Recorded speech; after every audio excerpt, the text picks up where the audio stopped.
The meat on your plate doesn't look quite right. Maybe it's the color, slightly off from what Brahmin should be. Maybe it's the texture, too smooth for radstag, too fibrous for mole rat. Maybe it's the way the merchant smiled when you asked what kind of animal it came from. That pause before he answered, that flicker of something behind his eyes that made you wish you hadn't asked at all. You eat it anyway. You're too hungry not to. And somewhere in the wasteland, in a basement you'll never find, in a freezer you'll never open, there are hooks and chains and cutting tables. And on those tables are bodies that used to have names, used to have families, used to be people just like you trying to survive one more day in a world that ran out of easy choices a long time ago. This is where Fallout's horror lives. Not in the death claws or the feral ghouls, not in the radiation storms or the super mutants. It lives in the moment when you realize that survival isn't just about bullets and stim packs. It's about the decision you make when food runs out, when the caravan doesn't come, when winter stretches too long, and the bodies of the dead start looking less like tragedies and more like solutions. Tonight we're tracing every instance of cannibalism across the Fallout series, from the original game's disturbing implications to 76's descent into ritual consumption, examining not just who ate who, but why they did it, what it cost them, and what it reveals about the moral architecture of a world where civilization collapsed and took its certainties with it. If this kind of deep exploration into gaming's darkest corners resonates with you, go ahead and hit that like button to help other fans of horror and lore find this video. And drop a comment letting me know where in the world you're listening from and what time it is for you right now. There's something special about our community checking in from different time zones, all gathered here in the dark. So settle in, get comfortable, and let's begin. The question we're holding through this entire journey is simple, but deeply uncomfortable. Cannibalism in Fallout isn't random violence or shock value. It's a test. It asks, what are you willing to become to stay alive? And it punishes you whether you pass or fail. The original sin. Bob's iguana bits and the foundation of wasteland horror. The year is 2161. The bombs fell 84 years ago, long enough that almost no one alive remembers the world before. Short enough that the ruins still smell like death. You're in the hub, one of the few settlements in the California wasteland that managed to organize itself into something resembling commerce. Merchants hawk their wares, caravan guards drink away their trauma, and in the marketplace, a man named Bob sells iguana on a stick from his cart. A wasteland staple. Protein that's relatively safe, relatively available, and relatively affordable for wastelanders who can't afford Brahmin steaks or pre-war canned goods that have not gone rancid. Bob's been in business for years. His product is popular. People trust the brand. And if you're observant, if you're willing to dig, if you follow the supply chain back to its source, you discover something that recontextualizes every meal sold in the wasteland. Bob isn't selling iguana. There are no iguanas. There never were. The meat comes from a man named Doc Morbid, a back alley surgeon operating out of Junktown, who kills people, processes their body, and sells the meat to Bob, who rebrands it as something innocuous and distributes it across the hub's market. This revelation appears in the first Fallout game, buried in optional content that most players never find. It's not a quest objective. It's not required for progression. It's simply there waiting for players curious enough to investigate the discrepancy between the number of iguanas Bob claims to process and the complete absence of iguana breeding operations anywhere in the region. The horror isn't announced with dramatic music or cutscenes. It's delivered through item descriptions, through NPC dialogue if you ask the right questions, through the slow, creeping realization that you've probably eaten this meat yourself, that the healing item you've been consuming to survive is made from people who died so Bob could turn a profit. Doc Morbid represents the first type of wasteland cannibal, the opportunist. He didn't start out planning to kill people for meat. He's a surgeon, someone with medical training from before the war, or trained by someone who was. But in the wasteland, medical ethics are a luxury no one can afford. Bodies come through the door, patients who can't pay, drifters no one will miss, and at some point Morbid made a calculation. These bodies have value. Meat is scarce. Demand is high. Supply is literally walking through his door and laying down on his table. The transition from doctor to butcher probably felt gradual, maybe even logical. One body that would have gone to waste anyway, then another, then it's not bodies anymore, it's inventory. It's not murder, it's business. Bob represents the second type, the distributor who maintains plausible deniability. He knows what he's selling. The economics make that clear, but he's insulated himself within branding, with the iguana story, with a narrative that lets him sleep at night, and lets his customers eat without asking questions. Bob isn't forcing anyone to consume human flesh. He's just providing a product to people who need it, and that if they don't ask where it comes from, if they don't notice that iguanas don't exist in this region, if they prioritize survival over investigation, that's not his responsibility. He's just a businessman meeting market demand. The game presents this revelation without judgment, and that's what makes it effective horror. There's no dramatic confrontation where you bring Bob to justice. You can kill him, certainly, but the game doesn't require it. You can expose the operation, but it doesn't result in systematic change. That means trade continues with or without Bob because the fundamental problem isn't one corrupt merchant. It's that the wasteland is an environment where this business model works, where people are desperate enough to eat mysterious meat and vendors are desperate enough to sell it. Killing Bob doesn't solve anything. It just opens up market share for the next person willing to cross that line.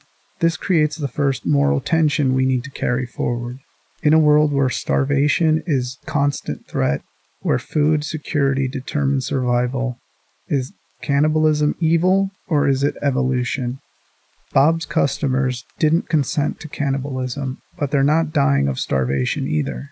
Doc Morbid is a murderer, but he's probably killed fewer people than the average raider gang. The meat is sustaining life even as it's created through taking life. There's no clean answer, no clear moral high ground. There's just the wasteland's first and most enduring lesson. Survival requires compromises, and you don't always get to choose which ones. The legacy of Bob's Iguana Bits echoes through the entire series. In Fallout 2, 80 years after the original game, in 2241, you can encounter Bob's son, Mikey Frazier, running a stall called Son of Bob's Iguana Bits in Shady Sands. However, Mikey appears to have abandoned his father's practice. He sells what are actually lizard kebabs and legitimate iguanas on a stick, not human meat. Whether Mikey even knew about his father's true product or chose to reform the business remains unclear. The implication is clear. The cannibalism didn't stop. It industrialized. What started as one back alley surgeon and one corrupt merchant became a multi-generational enterprise, a brand name, a wasteland institution.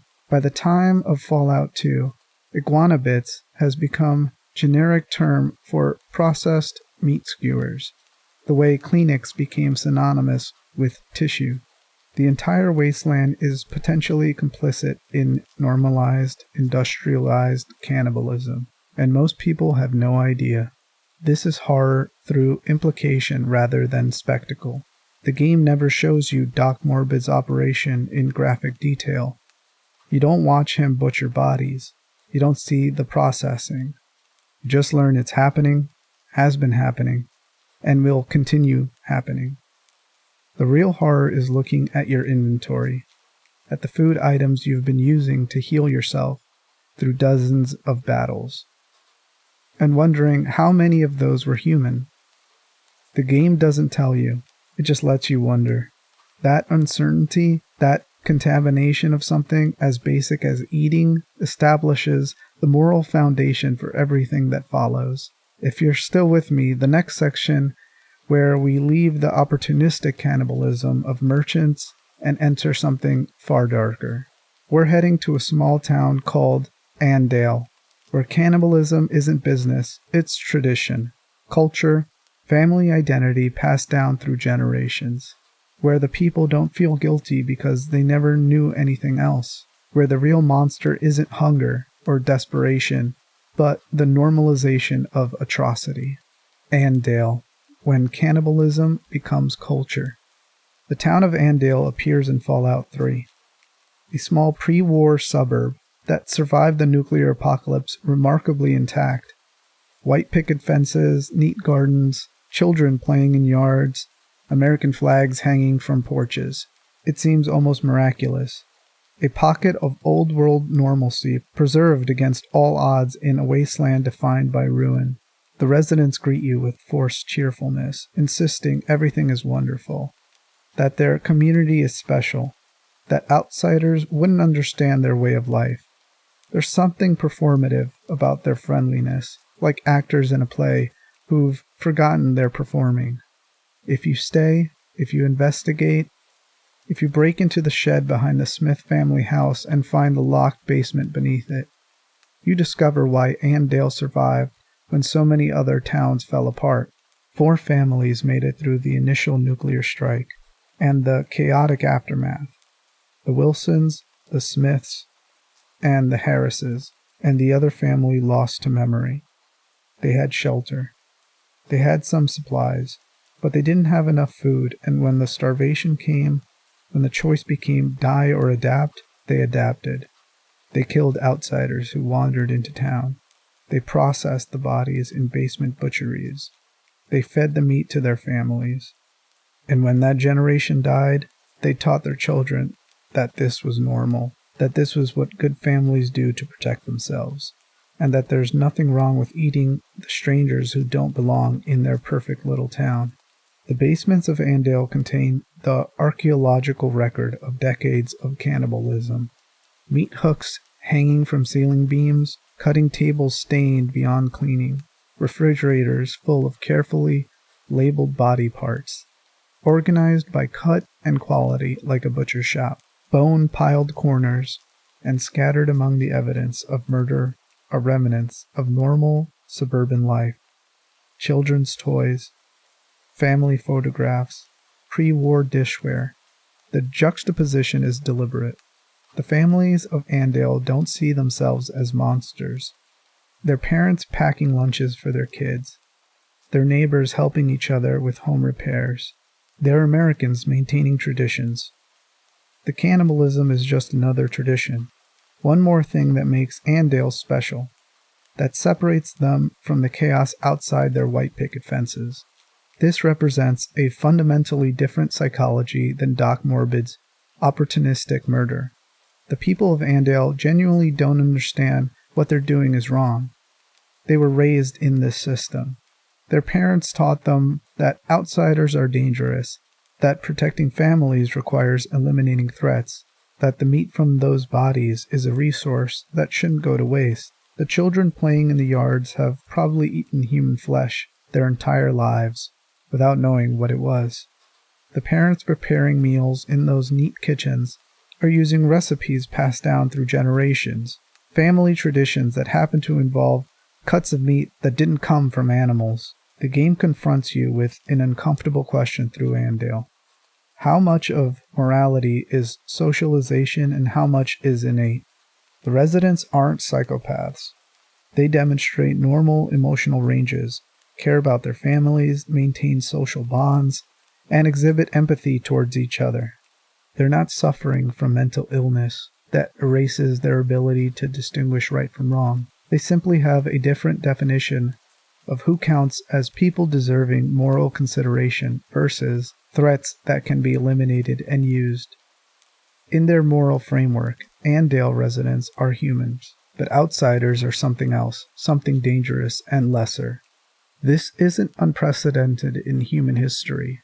Every genocide, every systematic dehumanization, every atrocity justified through us versus them thinking has operated on this exact logic.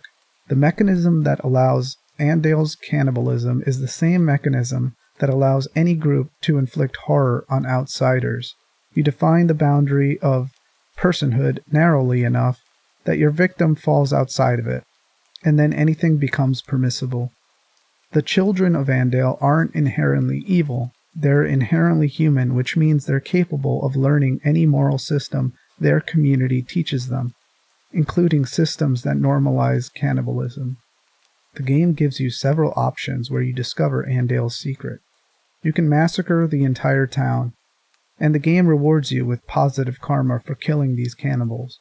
You can report them to authorities, though this has limited effect given the wasteland's lack of functional law enforcement. You can simply leave, taking the knowledge with you but choosing not to intervene, or you can join them.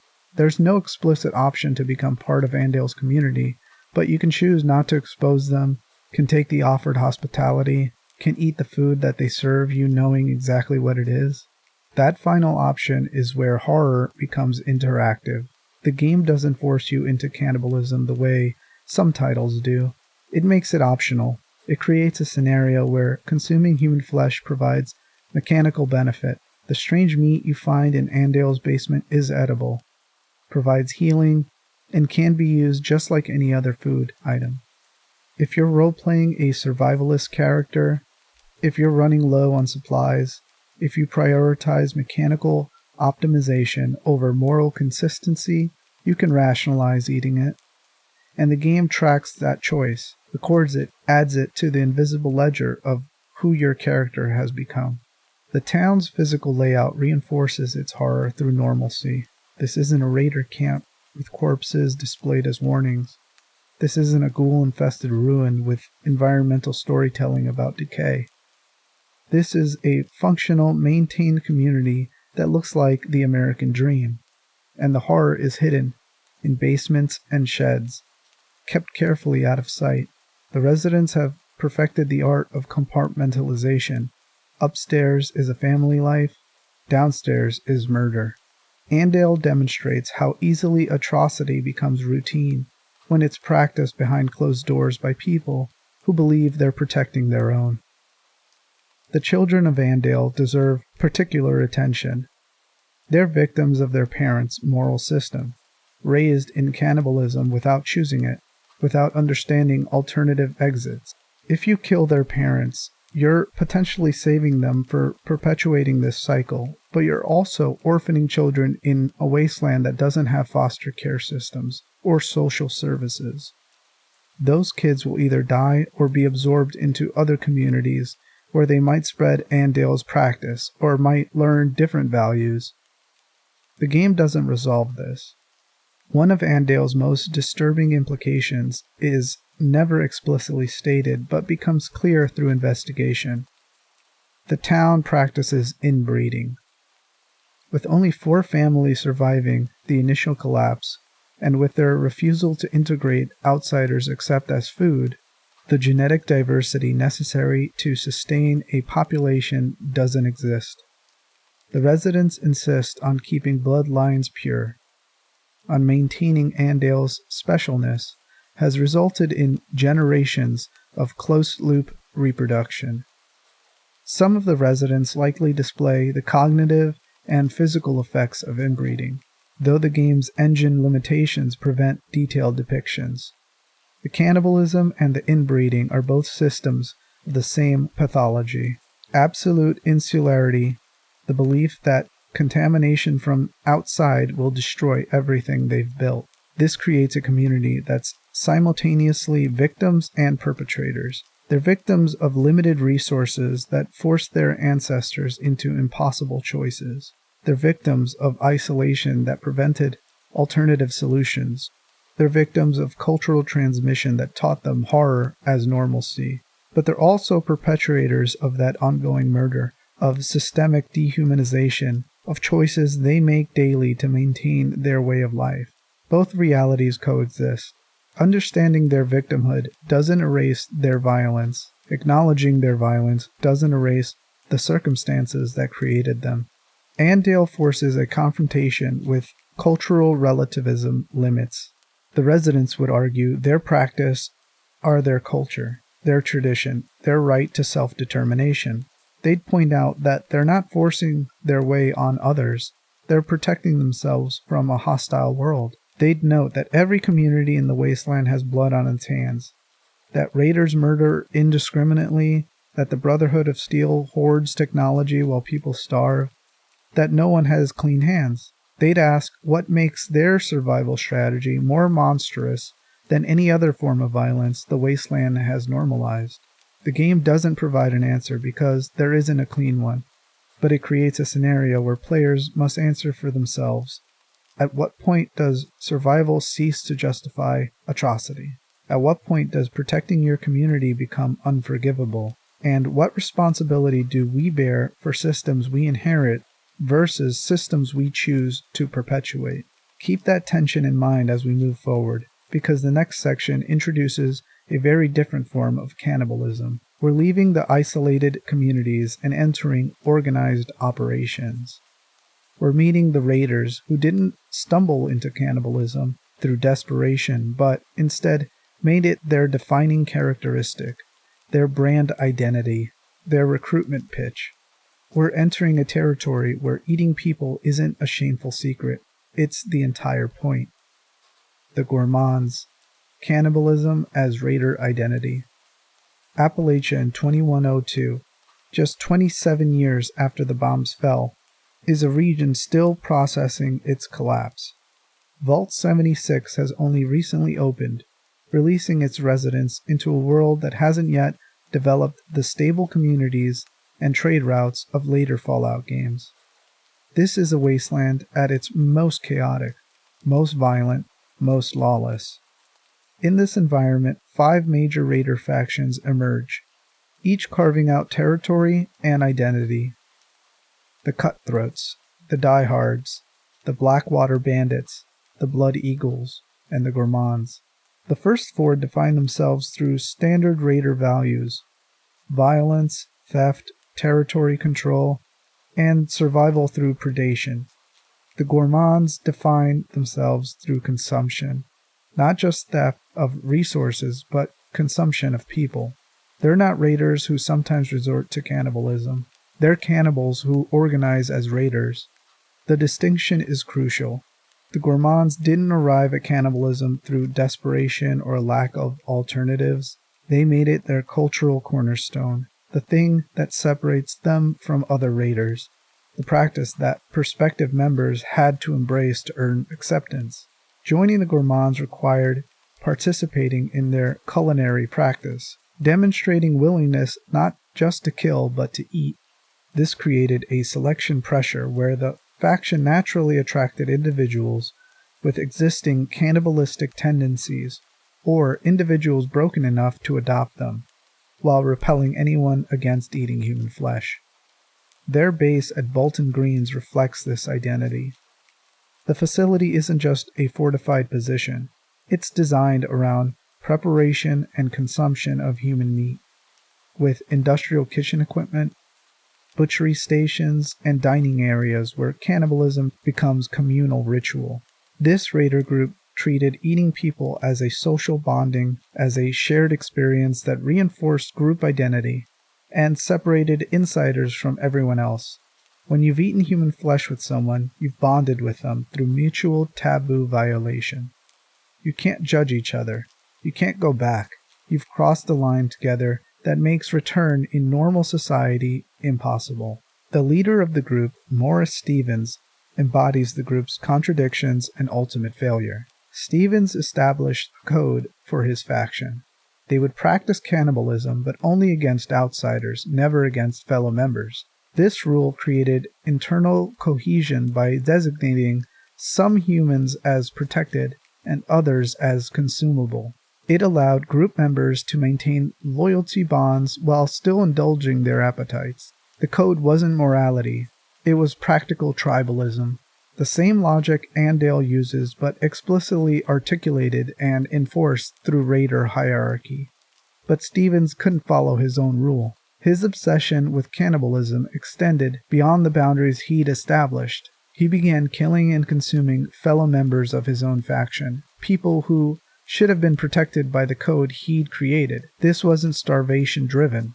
This was tactical elimination of rivals. This was compulsion, the progression of cannibalism as practice to cannibalism as addiction. Stevens had crossed into territory where the eating mattered more than group survival, where his appetite overrode his leadership, where he couldn't maintain the distinction between consumable outsiders and protected insiders. When the gourmands discovered half-eaten remains of their members, when the investigation traced the kills back to Stevens, the faction faced a crisis. Stevens had eaten fellow gourmands, violating the one rule that made their community sustainable. His wife, Edie, was complicit in these killings.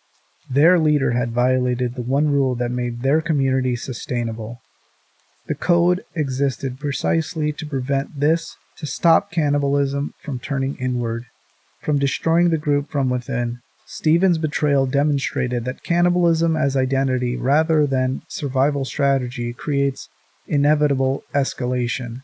Once you normalize eating people, the categories of which people becomes negotiable. The gourmands exiled Stevens and Edie, casting them out to die in the wasteland.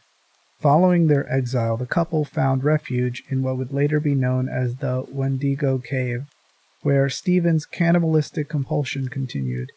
He eventually consumed Edie herself, his own wife, demonstrating how thoroughly his appetite had consumed his humanity.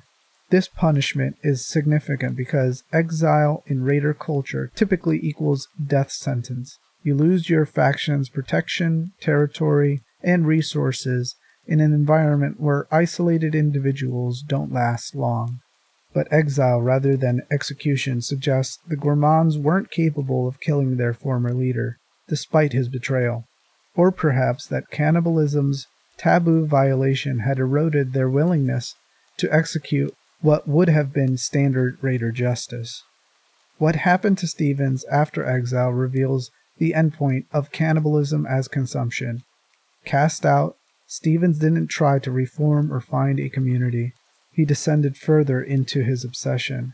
By the time of Fallout 76's events, Stevens is found as a hostile encounter, no longer capable of communication or reason, reduced to attacking any human he encounters. Whether this deterioration is purely psychological, the final collapse of someone who built their identity entirely around taboo violation, or involves the potential mutation effects of chronic cannibalism is unclear. What's certain is that Stevens represents cannibalism's logical conclusion: isolation, loss of humanity, and transformation into the very thing you consumed.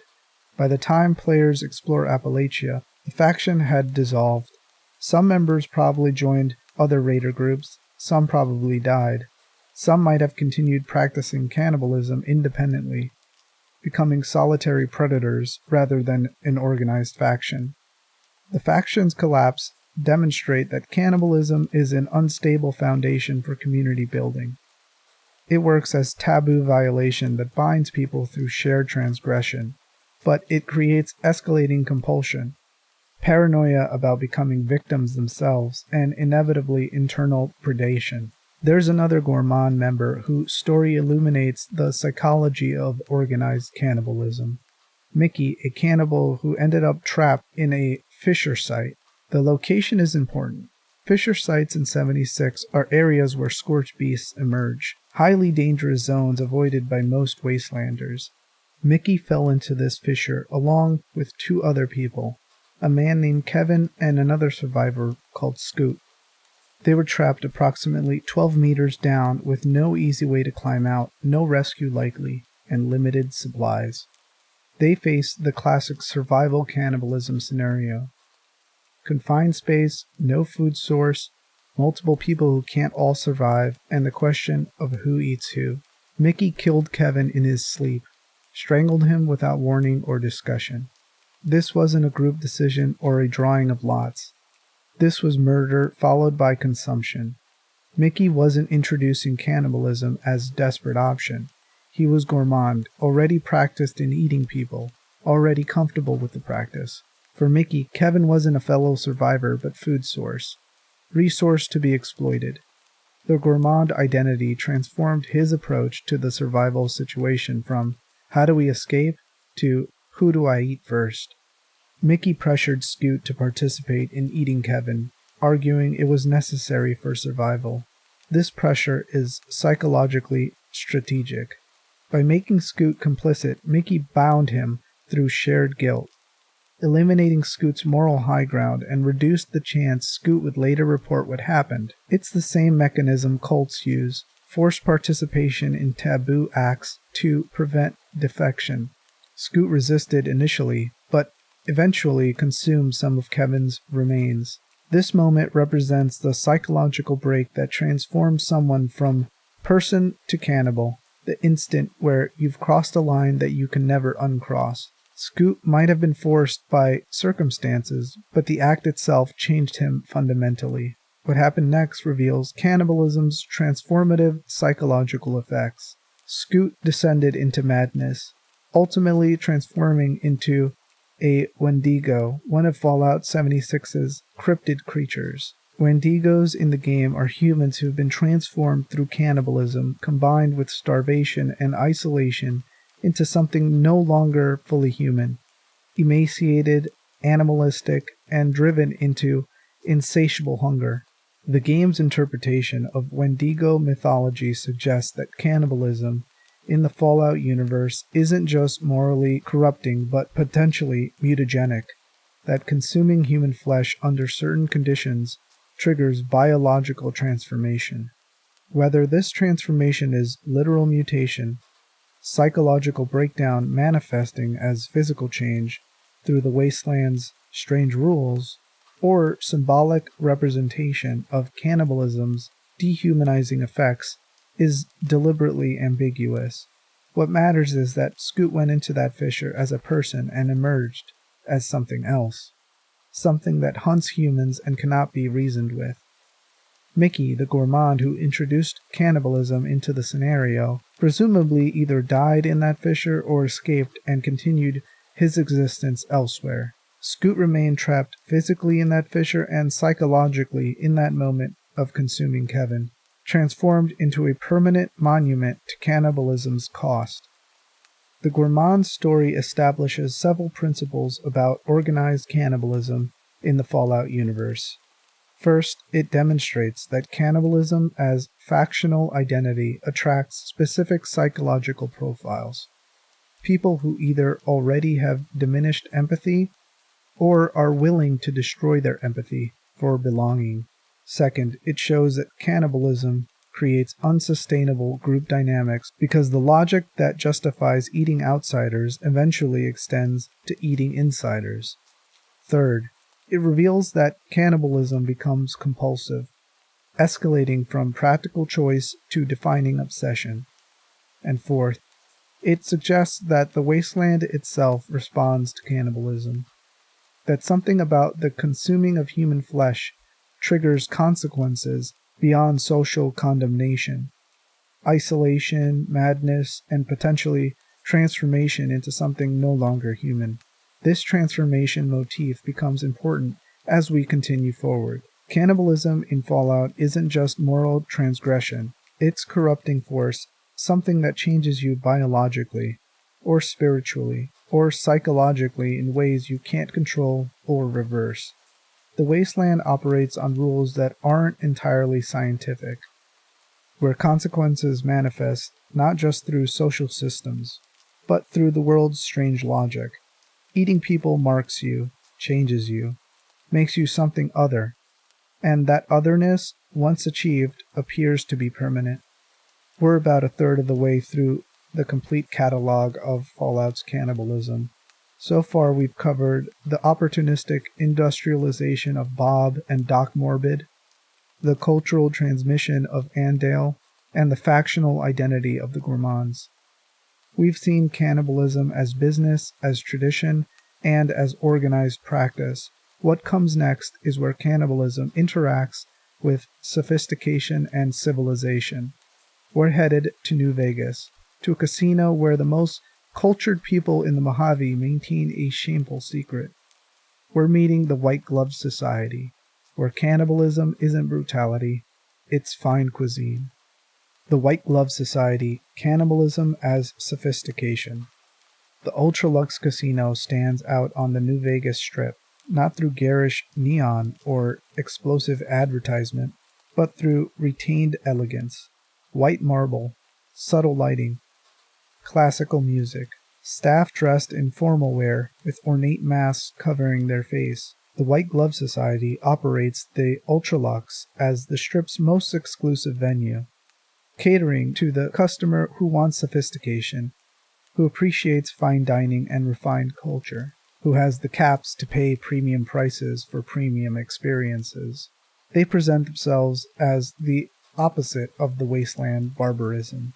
Civilized, cultured, evolved beyond the violence that defines most post-apocalyptic communities.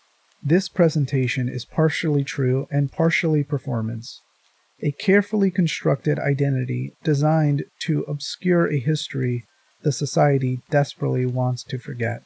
Before joining the Strip, before becoming restaurateurs and hospitality professionals, the White Glove Society was a tribe that survived in the wastes through cannibalism.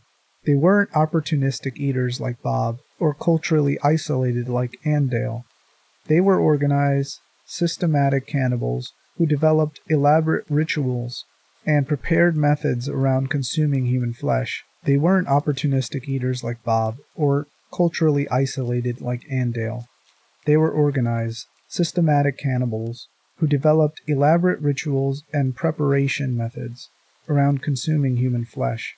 Their cannibalism wasn't shameful survival. It was cultural practice, something they took pride in, something that defined their identity. When Mr. House recruited the society to operate a casino on the Strip, he made their reformation an explicit condition. They would abandon cannibalism entirely, would operate a legitimate establishment serving only non-human meat, and would maintain absolute discretion about their past. In exchange, they received security, legitimacy, and the integration into the New Vegas emerging civilized space. Most of the society accepted these terms, seeing the opportunity to reinvent themselves as something beyond wasteland cannibals, to become sophisticated operators of high culture rather than predators in the wastes. But cultural identity isn't easily erased, especially when it's been core to the group's cohesion for generations. Some society members resented the enforced reformation. They missed their traditional practices.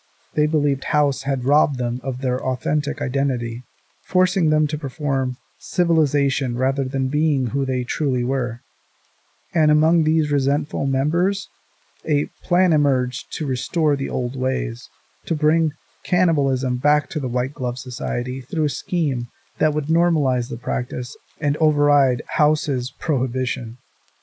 The plan's architect is Mortimer, one of the society's senior members. Mortimer represents a particular psychological profile, the person who mistakes refinement for morality, who believes that doing terrible things with style somehow transforms them into acceptable things. Mortimer doesn't see himself as a depraved cannibal, but as a connoisseur, an appreciator of experiences lesser people can't comprehend. His cannibalism isn't brutality, it's elevated taste, the ultimate transgression available to those refined enough to appreciate it. Mortimer's scheme centers around the Gourmet Society, the Ultra-Luxe's most exclusive dining club, where members pay extraordinary prices for rare and exotic dishes. Mortimer plans to serve them human meat without their knowledge, preparing it so exquisitely that they'll recognize it as the finest meal they've ever consumed. After they've eaten and praised the dish, Mortimer will reveal what they consumed, arguing that, since they've already done it and enjoyed it, the taboo is meaningless. Once the Gourmet Society members had been made complicit in cannibalism, Mortimer believes the practice will spread, the taboo will be eroded, that the White Glove Society can return to their traditional ways. The plan requires a specific victim. Ted Gunderson, son of a wealthy Brahmin rancher, someone whose disappearance might be noticed but whose consumption would serve Mortimer's purpose. Ted is kidnapped and held in the Ultra-Luxe's restricted areas, prepared like livestock, treated as ingredient rather than person. The dehumanization is total. Mortimer doesn't see Ted as a victim with personhood, dreams, or a family. He's a component in Mortimer's scheme, meat that serves a purpose. The quest beyond the beef places the player in position to discover and potentially resolve this situation. You can rescue Ted, exposing Mortimer's plot and ensuring the White Glove Society maintains their no cannibalism policy. You can help Mortimer by replacing Ted with a fake meat substitute that fools the Gourmet Society without actually requiring real cannibalism. Or you can fully enable the plan, ensuring real human meat is served, allowing Mortimer to successfully corrupt the Gourmet Society and return the White Gloves to their cannibalistic roots. These options create one of Fallout's most complex ethical scenarios. Rescuing Ted is obviously the heroic choice, preventing murder and maintaining the society's reformation. But helping Mortimer with the fake meat option presents interesting questions. You're enabling his scheme's form while removing its most harmful element. The Gourmet Society still believes they've eaten human flesh, still experienced the taboo violation Mortimer wants, but no one actually dies. Is this acceptable compromise? Is deception that prevents murder while still traumatizing victims better than exposure that might trigger violence? And the option to fully enable Mortimer, to allow Ted's death and consumption, forces confrontation with the player's agency, moral weight. The game doesn't make you do this. It's entirely optional, but it's mechanically possible, and there are players who have chosen it out of curiosity, roleplay, or desire to see all content. This transforms the player from witness to participant, from someone reacting to the wasteland's horrors to someone creating them. The game records this choice, acknowledges it through reputation systems and consequences, and forces players to carry knowledge of what they've enabled. Mortimer himself represents sophistication's dark side, the way culture and refinement can mask rather than eliminate brutality. He speaks eloquently, he moves with grace, he demonstrates knowledge of cuisine, etiquette, and art, and he's planning to murder someone and serve their flesh to unwitting victims while believing that this makes him more evolved than the common wasteland savages. His sophistication isn't coding on brutality. It's how he experiences brutality, the lens that makes cannibalism feel elevated rather than degraded. The White Glove Society mask takes on multiple meanings in this context. Officially, their aesthetic choice, part of the Ultra-Luxe mysterious ambiance, but symbolically they represent hidden identity, the performance of civilization covering what lies beneath. Every society member wearing a mask is someone concealing their face, their past, their potential to resume cannibalistic practices. The mask creates uniformity that erases individual responsibility.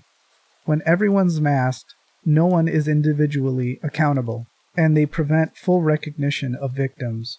When your vision is limited by a masked eye holes, when you're trained not to look too closely at faces, it's easier to see people as food rather than human.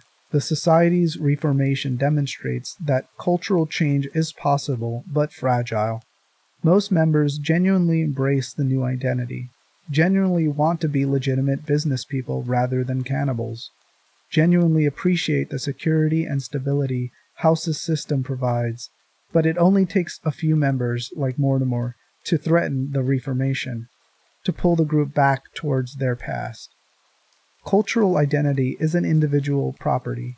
It's collective construction, and when someone with influence starts arguing for return to old ways, the entire group faces pressure to either reinforce the new identity or regress. This creates parallel to real-world discussions about cultural practices that violate human rights.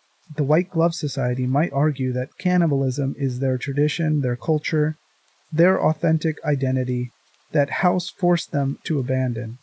They might claim they're victims of cultural imperialism, told their ways are wrong by an outside authority with different values. But this argument collapses when the cultural practice requires victims who don't consent. Ted Gunderson didn't volunteer to become cuisine. The Gourmet Society members didn't consent to cannibalism. They're being tricked into it. The society's cultural rights end where other people's bodily autonomy begins. The questline also reveals class dynamics of cannibalism in New Vegas. The Ultra-Luxe serves wealthy clientele.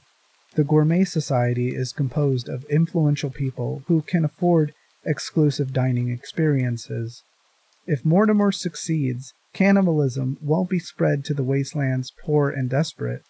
It'll be spread among the elites, becoming status symbol, practice that separates the sophisticated from the common. This inverts the usual post-apocalyptic narrative where cannibalism is the last resort of the starving. Here, it's potential indulgence of the well-fed, something done not from necessity but from desire for a novel experience. Ultimate taboo consumption available only to those wealthy enough to afford it. The White Glove Society shows us that cannibalism isn't just about survival or madness. It can be identity, about cultural belonging, about the desire to transgress boundaries as expression of freedom and sophistication. And it demonstrates that reforming cannibals is possible, but requires consistent vigilance, that abandoning the practice doesn't erase the appetite, that culture has weight and momentum that individuals can't easily redirect. Keep this in mind as we continue. What comes next introduces another dimension of all this horror. We're leaving the individual cannibals and cannibal communities to examine how cannibalism intersects with the wasteland's largest powers. We're looking at how raiders use it as a terror weapon, how cults integrate it into religious practice, how even supposedly legitimate organizations tolerate or exploit cannibalism when it serves their purpose. The horror scales up from individual choice to institution policy, from personal transgression to systematic atrocity. The fiends and the systematic degradation of humanity.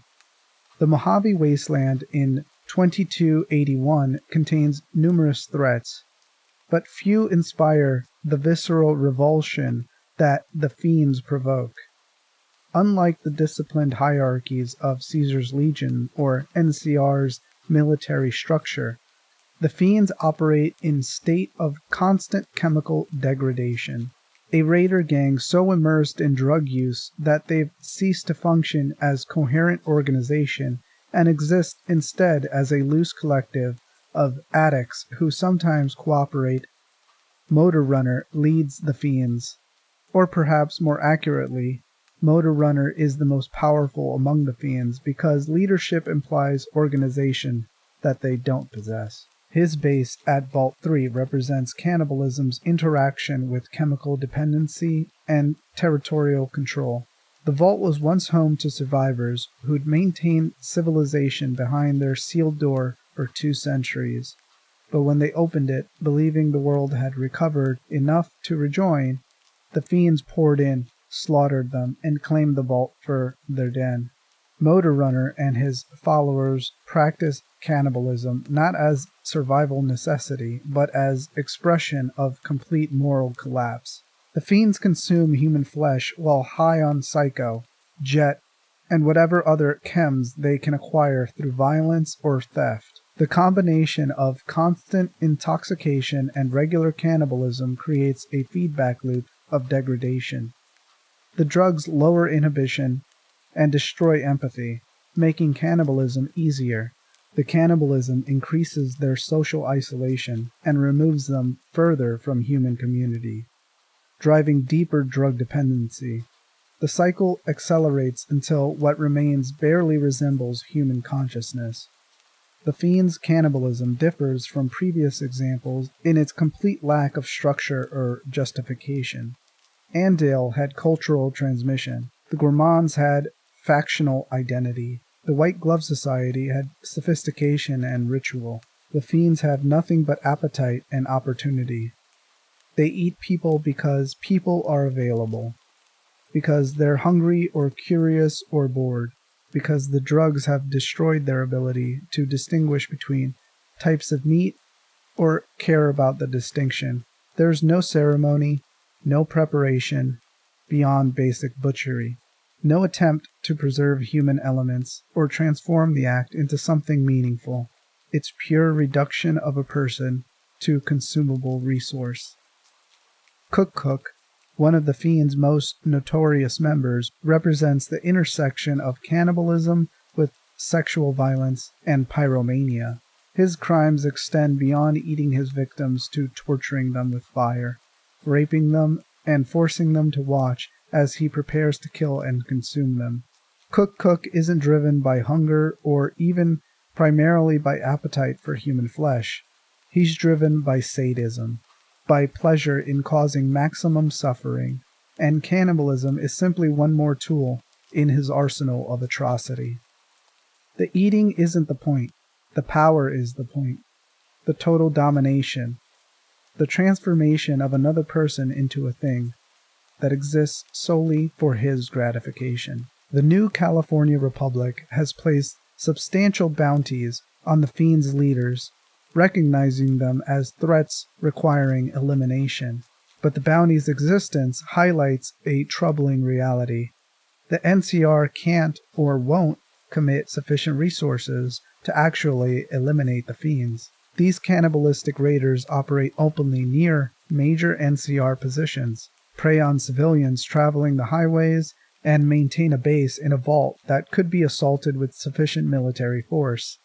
The NCR's failure to eliminate them isn't strategic calculation, it's resource limitation. The recognition that they're overextended, fighting wars on multiple fronts, unable to spare forces for extermination campaigns against drugged cannibals. This creates an environment where cannibalism becomes normalized background threat. Travelers know that the Fiends eat people. Settlers near the territory accept this as fact of life. The practice continues not because anyone supports it, but because no one has the power or will to stop it. The Fiends demonstrate how cannibalism persists in the wasteland, not through cultural acceptance, but through institutional failure, through power vacuums where violence goes unpunished and victims go unavenged. The chemical component of Fiends' cannibalism adds a layer of tragedy to the horror. Many Fiends were probably normal people before the addiction destroyed them. Chems in the Fallout universe are powerful addictive substances that rewire brain chemistry, making users willing to do anything for the next hit. Someone who started using Jet to cope with the trauma might descend through progressive degradation, theft to afford chems, violence to acquire them, eventually loss of inhibitions that kept them from atrocity. By the time they're eating people in Vault 3, they're so chemically dependent and psychologically damaged that redemption isn't possible.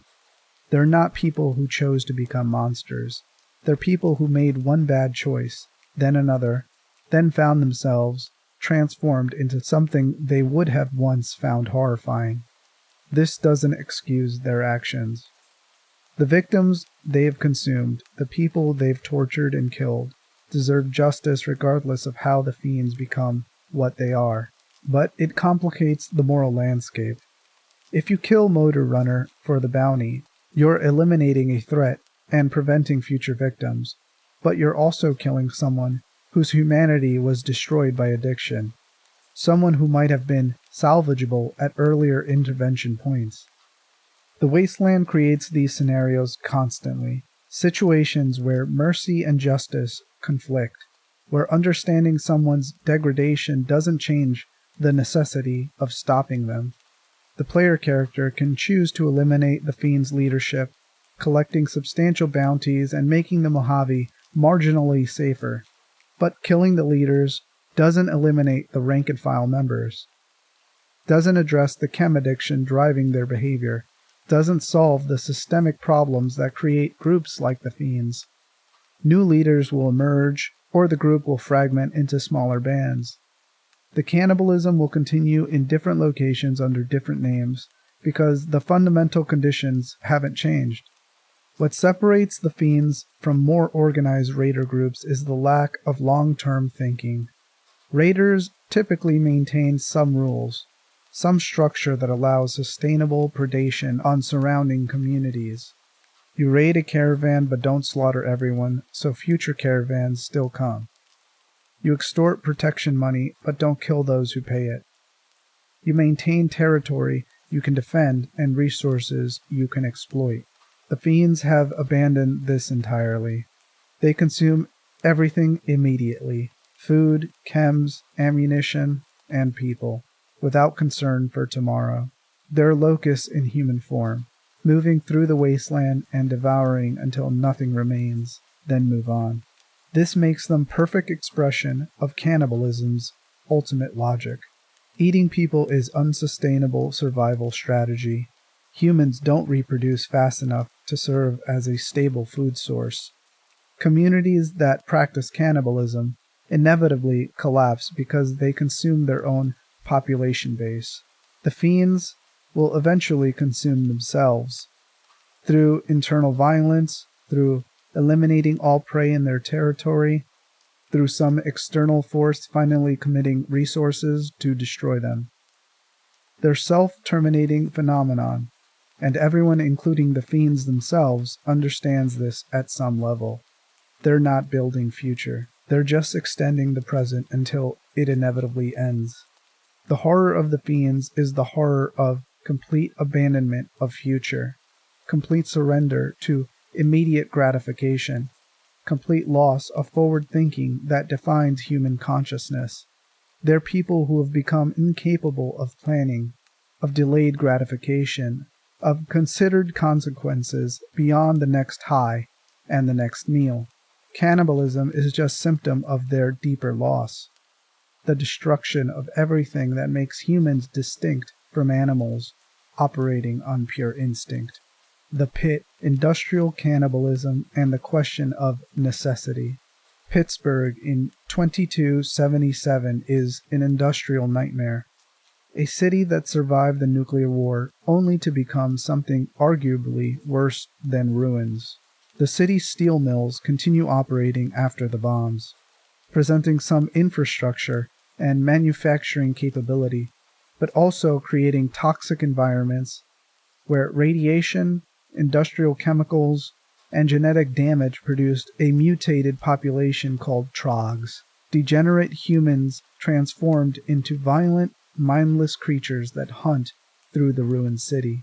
The pit operates as slave society under the leadership of Asher, a former Brotherhood of Steel paladin who conquered the city and now rules it through combination of military force and pragmatic brutality. Slaves work the mills, processing steel and manufacturing equipment, while exposed to chemicals and radiation that slowly transforms them into trogs. The transformation is inevitable and irreversible. Everyone in the pit is on a timeline, slowly degrading, slowly losing their humanity to mutation. In this environment, cannibalism emerges as practical response to resource scarcity. The pit's slaves are malnourished, receiving barely enough food to keep them functioning. When someone dies from exposure, from violence, from progressing too far toward trog transformation, their bodies represent protein that can't be wasted. Some slaves resort to consuming the dead, not out of preference or sadism, but out of desperate hunger that overrides taboos and dignity. The game presents this cannibalism without sensationalizing it. You'll find evidence of the practice in certain areas, but not highlighted or turned into spectacle. It's simply there, another layer of horror in an already horrifying situation. Another compromise that people make when survival requires sacrificing pieces of themselves. The slaves who eat the dead aren't villains. They're victims trying to stay alive in a system designed to consume them. Their cannibalism is symptom, not disease. This creates, perhaps, the most ethically challenging cannibalism scenario in the series. Unlike Andale's cultural transmission or the Fiend's drug violence, the Pit presents cannibalism in its most defensible form, consuming those already dead to prevent starvation when no other alternative exists. This is survival cannibalism in its classic form. The scenario philosophers and legal systems generally recognize as potentially justified, despite the visceral revulsion it provokes. But the game complicates even this by placing it within an oppressive system. The slave's cannibalism isn't naturally occurring disaster response like the Donner Party. It's the result of Asher's economic calculations. His decision to feed slaves minimal calories to maximize productivity while minimizing resource expenditure. The cannibalism is consequence of policy, not accident. Asher has created conditions where cannibalism becomes rational choice for people trapped in his system. This raises questions about responsibility and complicity. The slaves eating the dead are making individual survival choices, but those choices exist within a structure created and maintained by Asher. Is the cannibalism their responsibility or his? Are they guilty of moral transgression, or are they simply responding to an impossible situation? And if the outside party, the player character, has the power to change the system, but chooses not to, do they become complicit in the cannibalism that continues? The Pit's main quest line revolves around whether to support Asher's authoritarian order or help the slaves' rebellion. Neither option directly addresses the cannibalism because both factions are primarily concerned with the control of the city and its industrial capacity. The cannibalism is a footnote, background horror that will likely continue regardless of who wins because the fundamental resource scarcity and toxic environment remains unchanged. Even if the slaves successfully rebel, they'll inherit the same scarcity, the same slow trog transformation, the same desperate calculations about how to survive. This demonstrates how systemic oppression creates conditions where atrocities become normalized. The Pit's cannibalism isn't aberration practiced by a few deviants. It's logical adaptation to the environment deliberately constructed to extract maximum labor from expendable populations. The horror isn't individual choice, but systemic design. The recognition that someone calculated how little food humans need to continue functioning and calculated distribution accordingly. Knowing or accepting this would drive cannibalism. The Trogs themselves represent cannibalism's endpoint in the Pit's mythology. These transformed humans no longer have consciousness or choice. They exist in a permanent state of violent hunger, attacking anyone they encounter. Whether they consume their kills isn't explicitly shown, but their behavior suggests they might. They're what awaits everyone in the Pit eventually. Transformation into mindless predator, loss of everything that made them human, existence reduced to hunger and violence. The parallel to 76's Wendigos is clear. Both represent mutation that destroys humanity. Both involve some form of consumption transgression, but exist as warnings about what happens when you cross certain boundaries. The wasteland enforces rules through transformation, making those who violate its taboos with physical changes that separate them from humanity permanently. The Pit ultimately represents cannibalism as tragedy rather than evil, as something that happens when people are placed in situations designed to destroy them. The slaves aren't monsters.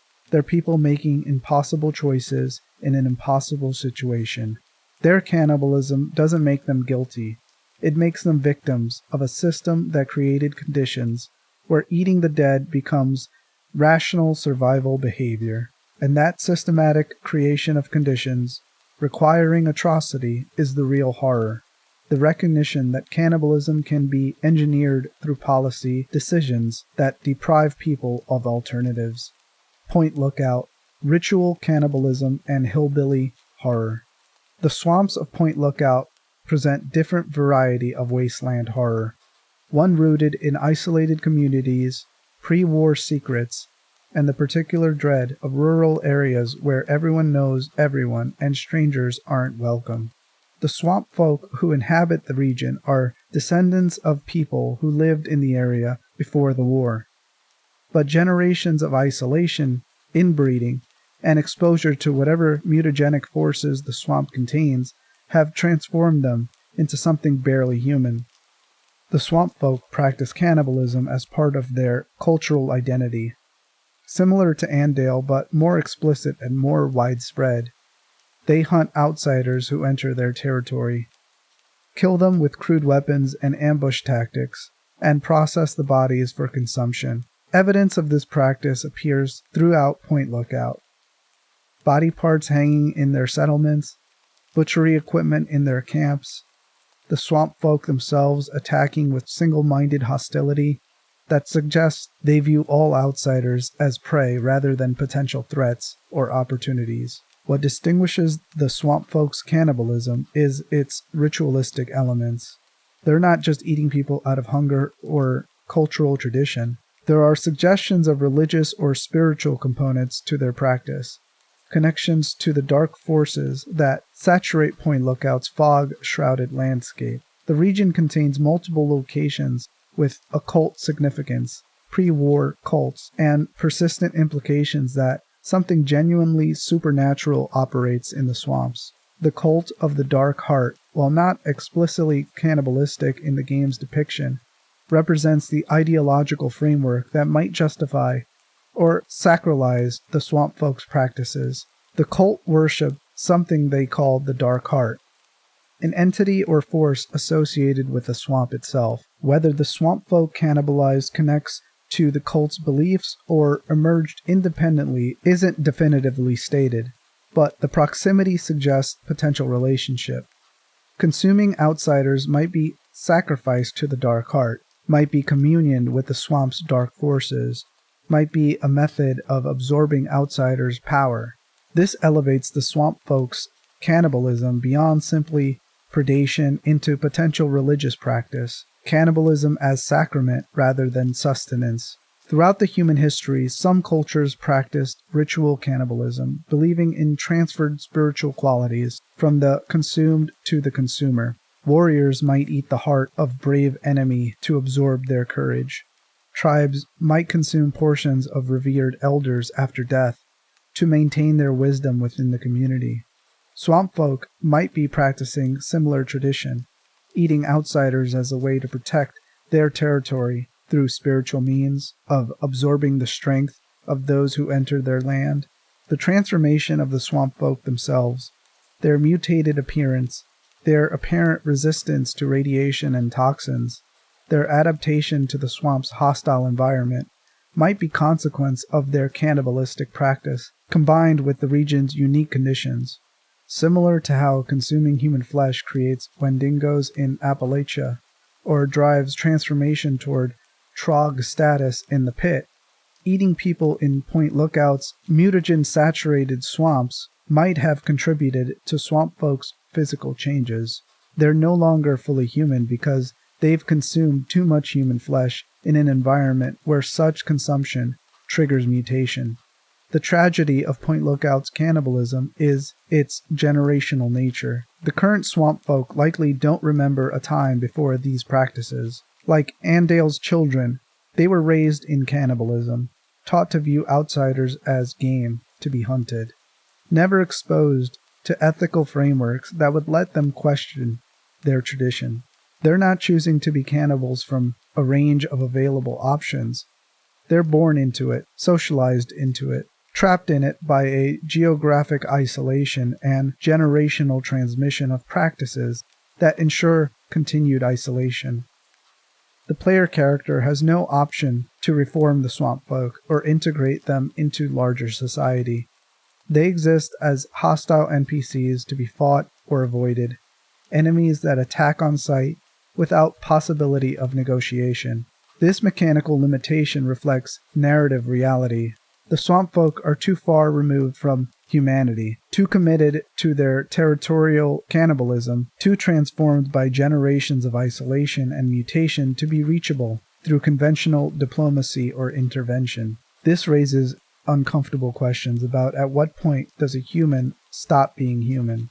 The swamp folk can't be reasoned with, don't participate in larger wasteland economy or society, and exist solely to defend territory through violence. They're fundamentally more similar to hostile wildlife than a human community. But they are still genetically human, still use tools and weapons, still have social structures within groups. They occupy ambiguous space between human and monster, and the game doesn't resolve this ambiguity.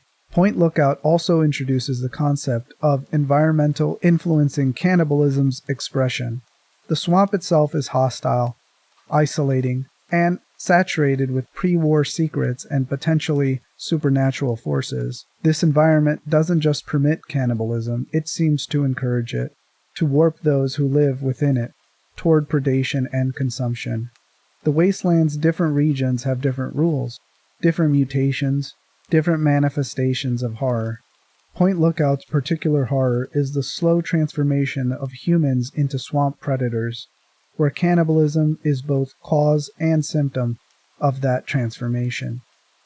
Nuka World, Cannibalism as Entertainment and Terror Tactic.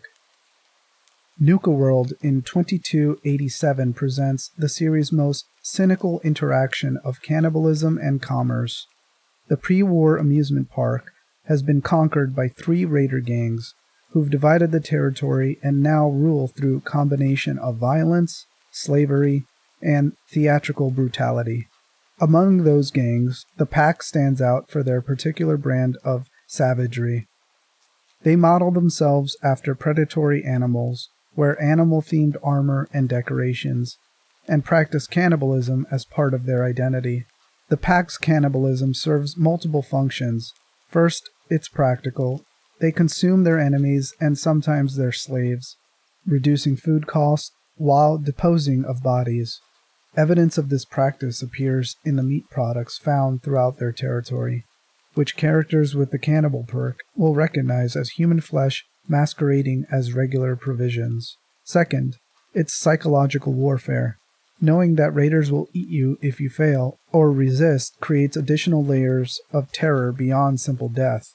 Third, it's entertainment. The Pack treats violence and consumption as spectacle, as something to celebrate and display. And fourth, it's identity marker. Participating in cannibalism signals full commitment to the Pack, willingness to embrace their philosophy completely. Mason, the Pack's leader, embodies their philosophy of strength through savagery. He presents the Pack's practice as evolutionary, as embrace of nature's reality that strong consume weak. In this framework, cannibalism isn't transgression, it's honest acknowledgement of power dynamics that civilization tries to obscure. Humans are animals, animals eat each other. The Pack simply accepts this reality and acts accordingly. Mason would argue that people who refuse cannibalism are lying to themselves, pretending they're above nature when they're still subject to its rules. This ideology represents social Darwinism taken to literal extreme.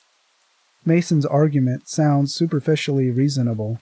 Humans are indeed animals, are indeed part of the food chain, do indeed survive through consuming other organisms, but the leap from humans are animals to therefore eating each other is acceptable ignores that humans are specifically social animals, whose survival advantage comes from cooperation, not from efficient predation. Humans' evolutionary success is built on forming communities, sharing resources, protecting weaker members because those behaviors increase group survival. Cannibalism undermines the corporative structure that makes human communities functional. But Mason and the Pack aren't interested in long-term community survival. They're raiders, parasites who prey on productive communities rather than building their own. They don't need cooperative structures because they're not creating, they're taking. In that context, cannibalizing enemies makes tactical sense. It's psychological warfare, resource acquisition, and identity reinforcement all in once. It makes them more terrifying to their victims while bonding members through shared taboo violation. The other Nuka World gangs, the Disciples and Operators, don't practice systemic cannibalism, highlighting that even among raiders the practice remains divisive. The Disciples focus on murder for its own sake, treating killing as art form and religious experience. The Operators focus on profit, treating raiding as business venture. Both groups find the pack's cannibalism distasteful or pointless, seeing it as unnecessary savagery that doesn't serve their preferred goals. This creates tension between the gangs, with the pack viewed as the most bestial, and therefore least reliable by their supposed allies. The player character in Nuka World's Raider questline can become Overboss, leader of all three gangs. In this role, you make decisions about how raiders operate, and what settlements they target and how much violence they inflict.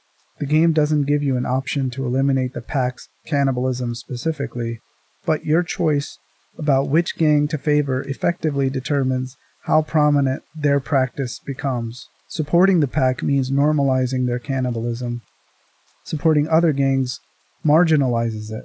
Nuka World also features the Brad Burton Amphitheater, where raiders stage gladiator combat using captured settlers and slaves. While not explicitly about cannibalism, the spectacle violence connection is relevant. The pack doesn't just eat people privately. They celebrate it, make it performative, turn consumption into entertainment for raider audiences. This transforms cannibalism from desperate survival act or shameful secret into public spectacle, a source of communal bonding through shared witnessing of taboo violation. This performative aspect separates Nuka World's cannibalism from previous examples. Andale practiced it in a secret basement. The Gourmands made it a factional requirement, but not public display. The White Glove Society desperately tried to hide it. The pack celebrates it openly, makes it visible, removes all shame.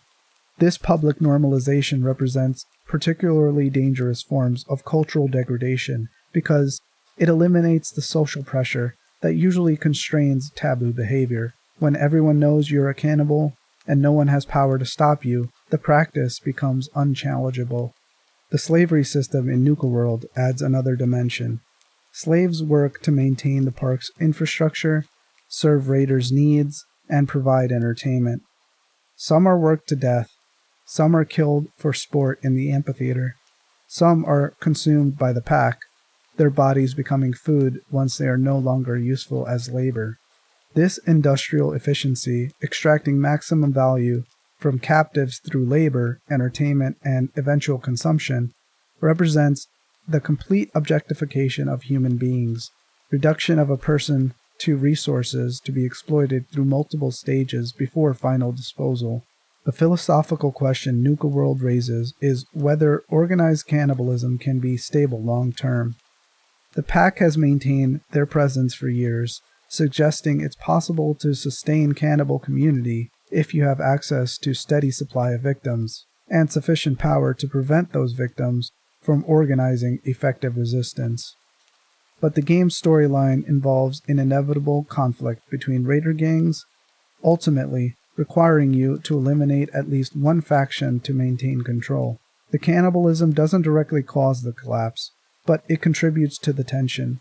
The pack's practice repulses potential allies and marks them as beyond even raider normal behavior. Nuka World demonstrates that cannibalism scales, that it can be industrialized and systematized even more thoroughly than Bob's iguana operation. The pack has created a sustainable model: conquer territory, enslave population, consume those who resist or become unproductive, use terror to maintain control, and present it all as entertainment. It's horrifyingly precise because it works, because the pack thrives under this system, because their cannibalism enhances rather than undermines their power. We're approaching the final third of this examination, and the pattern we've traced is becoming clear. Cannibalism in Fallout exists in a spectrum, from desperate individual choice to organized institutional practice. It appears in every region, every time period, every social context the series explores. It's opportunistic merchants, isolated towns, drugged raiders, and sophisticated societies, survival cannibalism and ritual consumption, shameful secrets and proud celebrations. The series presents it without simplistic moral judgments, showing instead how social collapse, resource scarcity, isolation, and power dynamics creates environments where eating people becomes possible, practical, or inevitable. What Comes Next explores cannibalism's relationship with the series' major factions, the groups that claim to represent order, civilization, and humanity's future. We're examining how the Brotherhood of Steel, the New California Republic, and Caesar's Legion, and others respond to cannibalism, whether they condemn it universally or tolerate it selectively, and what their responses reveal about their actual values versus their stated ideologies. The Legion's calculated brutality. Why Caesar doesn't eat his enemies. Caesar's Legion practices systematic, horrifying violence across the Mojave and beyond. They crucify enemies and leave them dying on crosses as warnings. They burn settlements that resist and sell survivors into slavery. They erase tribal identities and assimilate people into rigid military hierarchy. They practice brutal patriarchy that reduces women to breeding stock and property. They're arguably the most cruel faction in New Vegas, representing authoritarianism taken to ancient Roman extreme. But notably, conspicuously, Caesar's Legion doesn't practice cannibalism.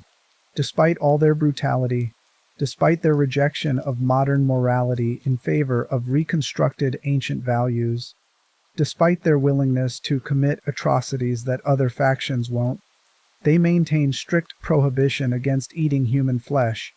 This prohibition reveals something important about how different groups conceptualize taboos and what boundaries they'll maintain even when abandoning others. Caesar, the Legion's founder, is an educated man who deliberately constructed his faction's ideology from classical sources mixed with Hegelian dialectics. His Legion is designed, not accidental. Every practice serves a purpose within his vision of creating stable civilization through synthesis of pre-war American chaos with his interpretation of Roman order. The brutality isn't random violence. It's calculated terror meant to break resistance and enforce control. Caesar believes that societies require shared mythology and absolute hierarchies to function, that the Legion's practices, however violent, create order that prevents the anarchic violence of raider gangs and tribal warfare. Within this framework, cannibalism represents a different category of transgression. The Legion's violence is directed outward, toward enemies and conquered people. It serves purpose, intimidation, punishment, and enforcement of hierarchical order. Cannibalism would be violence directed inward, consuming the resources the Legion seeks to control. Caesar's goal is building an empire, which requires conquered populations to serve as soldiers, slaves, and breeders. You can't build an empire by eating your population base. Cannibalism is unsustainable in ways that slavery and military conquest aren't. There's also a symbolic dimension to Caesar's prohibition. The Legion presents itself as reconstructed Rome, as civilization rebuilt from wasteland's chaos. Romans did not practice cannibalism, or more accurately, they condemned it utterly, viewing it as the ultimate mark of barbarism that separated civilized Romans from barbarian tribes. By maintaining this specific taboo, Caesar reinforces his faction's claim to civilizational status, distinguishing the Legion from raiders who've abandoned all human standards. The Legion is brutal, but they're not savages. They maintain discipline, structure, and specific prohibitions that mark them as something other than random violence. This creates an interesting dynamic where Legion members encountering cannibals have a clear ideological framework for condemning them. A legionnaire wouldn't hesitate to crucify someone discovered practicing cannibalism, viewing it as degradation incompatible with legion membership. This stands in contrast to NCR's more ambivalent response, where cannibalism is officially prohibited, but enforcement is inconsistent due to resource limitations and pragmatic priorities. The Legion's prohibition also serves internal cohesion function. Soldiers who campaign together, who share meals, who depend on each other in combat need to trust they're not potential food for their companions. Raiders might tolerate this uncertainty, might even enjoy the additional edge of paranoia it creates. But disciplined military force requires different psychology. Legionnaires need to know that the man fighting beside them isn't calculating whether to eat them if opportunities arise. The cannibalism prohibition removes that dimension of internal threat, making the Legion function more effectively as an organized military unit.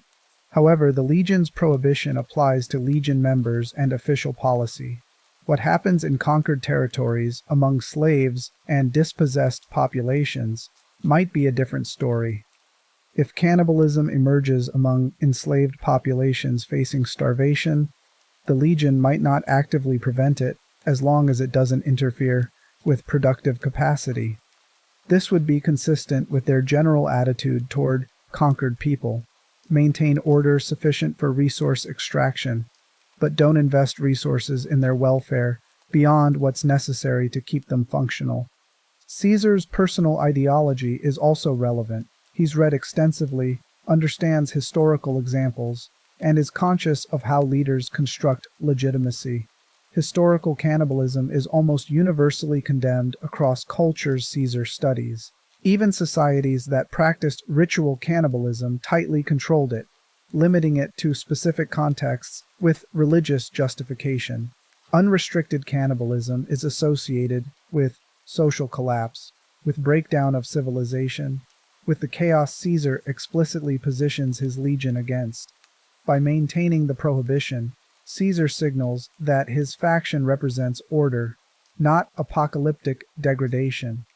The contrast between Legion's other brutal practices and their cannibalism prohibition highlights how taboos are culturally constructed and serve specific functions. Modern audiences might view cannibalism and crucifixion as similarly abhorrent, but Caesar distinguishes between them. Crucifixion is state violence, public execution meant to terrorize and control. Cannibalism is private consumption that serves no clear social function and potentially undermines group cohesion. One builds an empire, the other signals the empire's collapse. This raises broader questions about moral hierarchies in collapsed societies.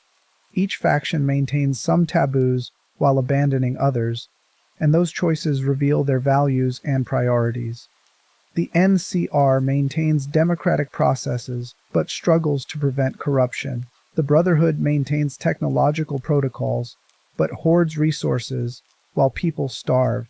The Institute maintains scientific research but treats surface dwellers as expendable.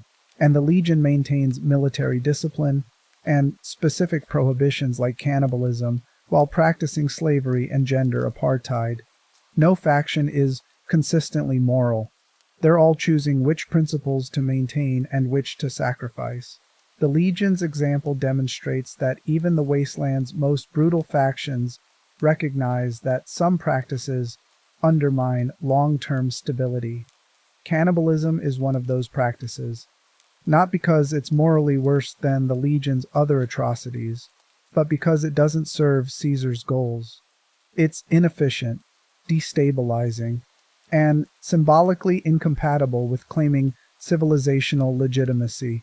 So the Legion refrains, not from ethical awakening, but from strategic calculation. This cold calculation is in some ways more disturbing than the unreflective cannibalism of groups like the Fiends. Caesar has considered eating his enemies and rejected it for practical rather than moral reasons. He's not horrified by the concept.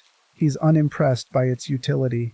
This reveals how thoroughly he's abandoned conventional ethics in favor of consequentialist reasoning where every practice is evaluated solely by whether it serves empire-building objectives. The Brotherhood's silence, what technological Puritans won't discuss. The Brotherhood of Steel positions itself as a preserver of pre-war knowledge, guardian of dangerous technologies, and inheritor of America's military traditions. Their ideology emphasizes discipline, hierarchy, and protection of technology from those who'd misuse it. They view themselves as a civilizational safeguard, preventing weapons and knowledge from falling into hands of raiders, mutants, or irresponsible wastelanders who'd repeat the mistakes that caused the apocalypse. Given this civilizational preservation mission, the Brotherhood's relationship with cannibalism is notably absent from their explicit doctrine. They don't discuss it. They don't have policies about it. It doesn't appear in their hierarchy of threats or concerns. This silence is itself revealing, indicating that the Brotherhood views cannibalism as beneath their attention, as a problem for other factions to address, as a social issue rather than technological threat. This attitude reflects the Brotherhood's fundamental limitation. They're focused narrowly on technology and military power while largely ignoring social, economic, and humanitarian concerns. A Brotherhood paladin encountering cannibals would likely eliminate them if they posed immediate threat, but wouldn't view their practices as something requiring Brotherhood intervention. Cannibalism doesn't involve dangerous technology. It doesn't threaten to trigger another apocalypse. It's just humans being horrible to each other, which the Brotherhood acknowledges happens but considers outside their mandate. The Brotherhood's isolation in their bunkers and bases means they rarely encounter cannibalism directly. They don't mingle with wasteland populations. They don't investigate rumors or respond to requests for help from settlements. Their patrols focus on locating technology, eliminating super mutants and other immediate military threats, and securing their supply lines. The activities of groups like Andale or the Gourmands simply don't cross their radar because the Brotherhood isn't monitoring those kinds of threats. However, in Fallout 4, the Brotherhood under Elder Maxon demonstrates a more expansive definition of their mission. They're hunting synths, purging super mutants, and establishing a more visible presence in the Commonwealth. In this context, they might respond to cannibalism if it came to their attention. Viewing it as a symptom of social degradation, their presence would naturally correct. But even then, it wouldn't be a priority. The Brotherhood's resources go toward fighting the Institute, securing technology, and maintaining their war machine, not toward addressing every moral transgression in the wasteland. There's also the question of whether Brotherhood members themselves would ever resort to cannibalism in extreme circumstances. Their discipline and access to supplies make this unlikely, but not impossible. If a Brotherhood squad was cut off from support, trapped without resources, facing starvation, would their training and indoctrination prevent them from consuming the dead? The Brotherhood's rigid hierarchy and emphasis on duty suggest they might maintain the prohibition even unto death, viewing cannibalism as failure of discipline, incompatible with Brotherhood identity. But the game has never presented this scenario, leaving it speculative. The Brotherhood's technological focus creates an interesting blind spot in their worldview. They recognize that advanced weapons can cause mass death and therefore must be controlled. But they don't recognize that social practices like systematic cannibalism also cause mass death and social collapse.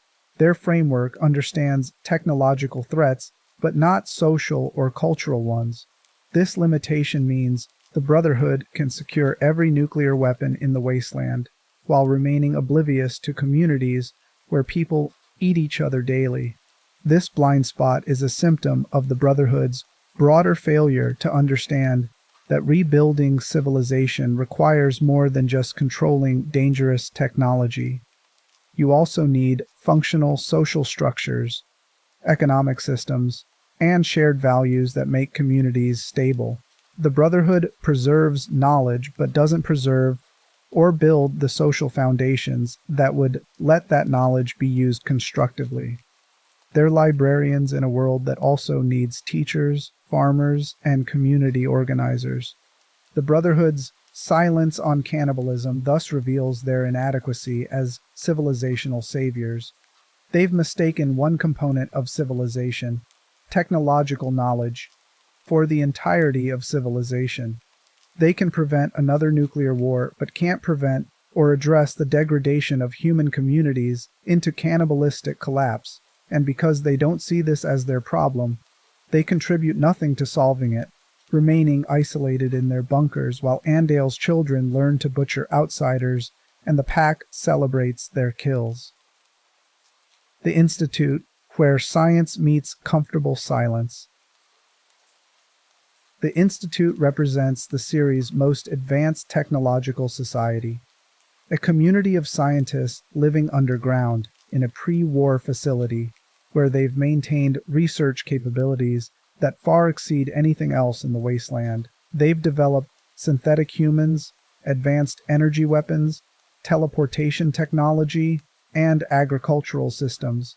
They're the closest thing to pre-war civilization that still exists, maintaining standards of education, research, and technological sophistication that make other factions look primitive. And they absolutely do not practice cannibalism. The Institute has reliable food production through advanced hydroponics and synthetic biology. They have a controlled environment, stable resources, and organization that prevents the desperation and social collapse that usually precede cannibalism. It would never occur to Institute scientists to eat human flesh because they've never faced circumstances that would make it a conceivable choice. But the Institute's relationship with cannibalism is more complex than simply not practicing it themselves. Their synth production raises disturbing questions about what constitutes cannibalism and personhood.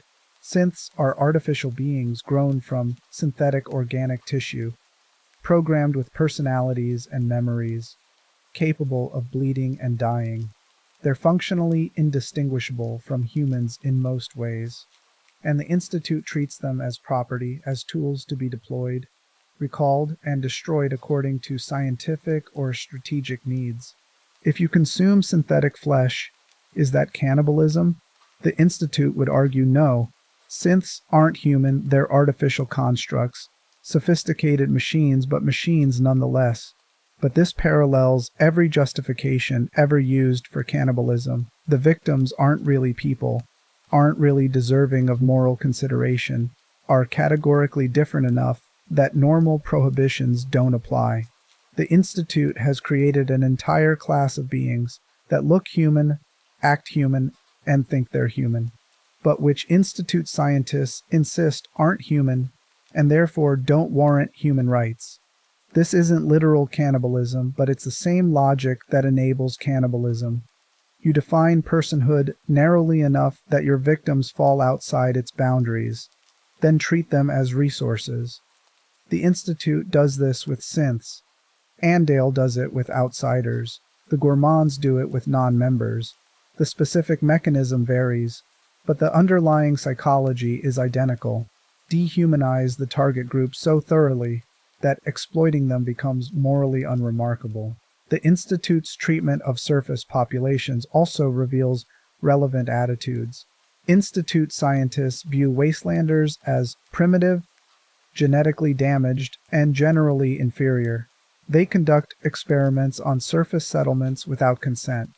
They release super mutants from failed FEV research rather than destroying them safely. They replace people with synth infiltrators to serve Institute interests. The surface is a laboratory, and its inhabitants are test subjects whose consent and welfare don't require consideration.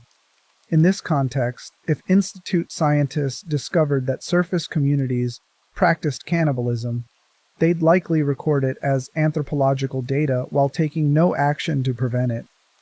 They'd view it as expected behavior from degraded populations, as evidence of surface civilization's collapse, as proof that the Institute is correct to remain isolated rather than attempting to help these people. The cannibalism would confirm their existing prejudices about surface dwellers being too far gone to save. This clinical detachment is its own form of moral failure.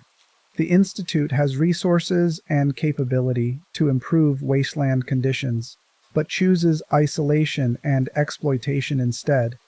They could share agricultural technology that would eliminate food scarcity, and therefore most survival cannibalism.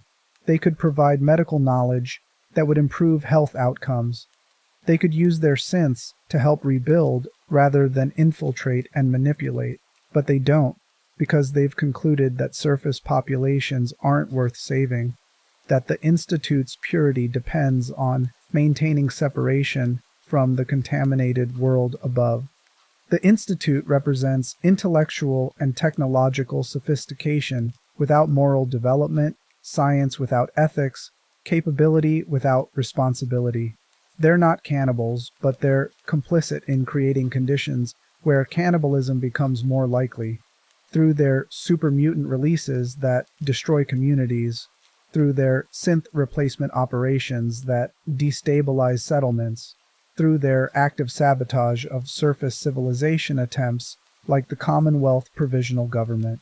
Director Sean's ultimate plan involves transforming the surface through systematic replacement of leadership with synths loyal to Institute programming.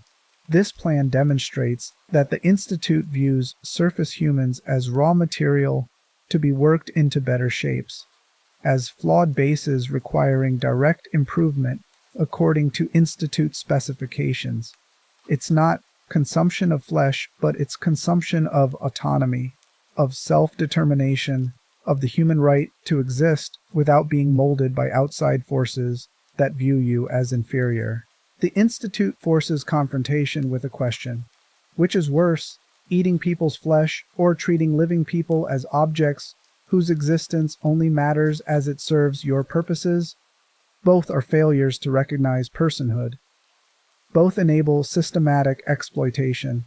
The Institute would be horrified by literal cannibalism but practices metaphorical consumption daily, using surface dwellers, using synths, using everything as a resource for Institute benefit without recognizing moral weight of their choices.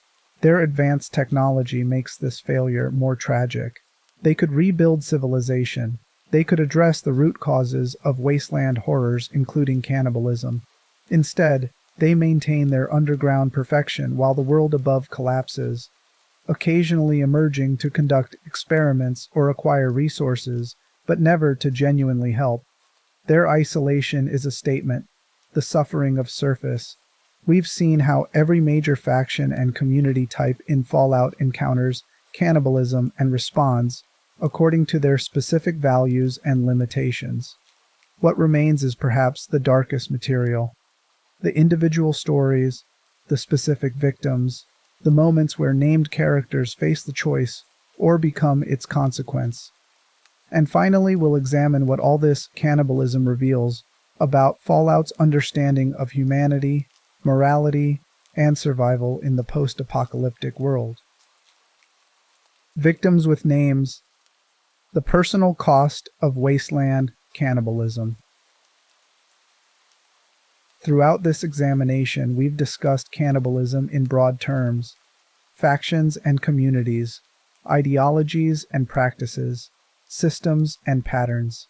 But behind every instance are individual people with names and stories who experience this horror personally. Their stories deserve attention, not as statistics or lore details, but as reminders that cannibalism isn't an abstract philosophical problem. It's violence committed against specific people who suffered and died. Kevin, trapped in the fissure, with Mickey and Scoot, trusted his companions enough to sleep near them. That trust was fatal. He was strangled while defenseless, then butchered and consumed by people who should have been working together to escape. His death wasn't a quick combat or tragic accident. It was premeditated murder by someone who'd already normalized eating people. Kevin's last moments would have been terror and betrayal as hands closed around his throat, and he realized his companion had decided he was food. He died knowing he'd be eaten, that his body would be divided into portions, that nothing of him would receive burial or dignity.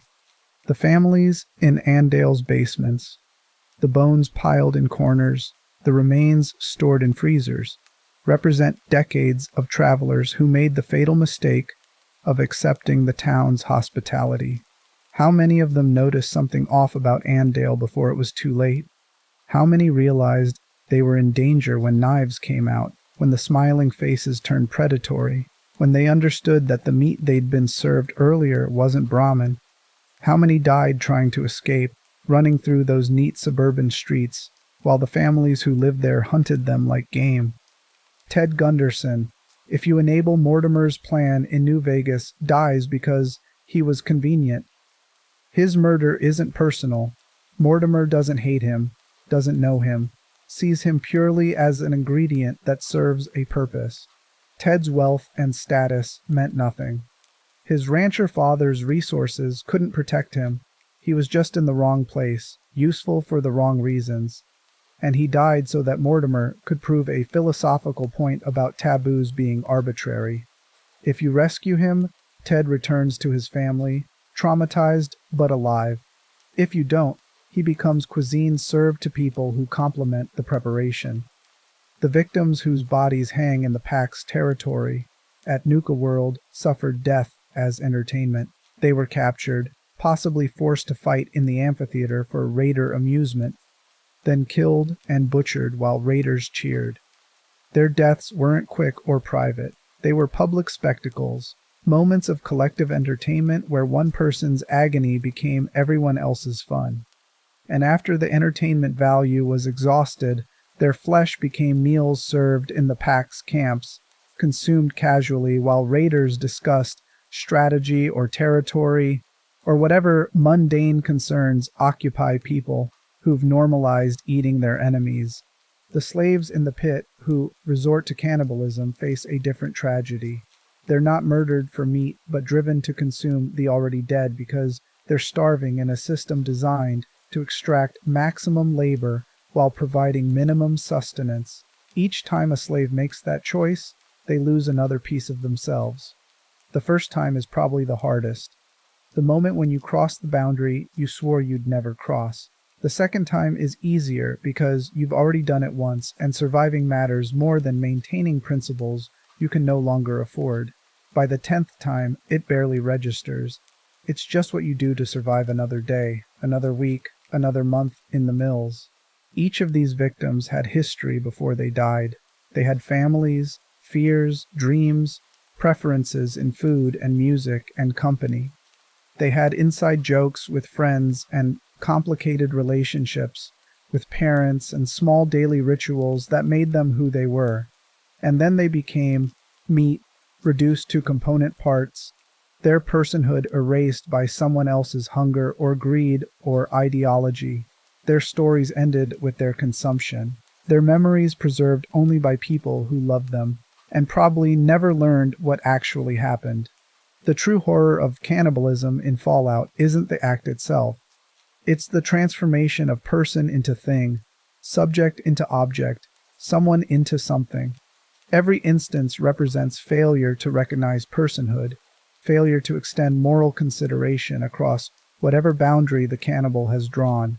And once that transformation occurs, once someone becomes food in your perception, every subsequent atrocity becomes easier. You've already committed the fundamental transgression of denying another person's humanity.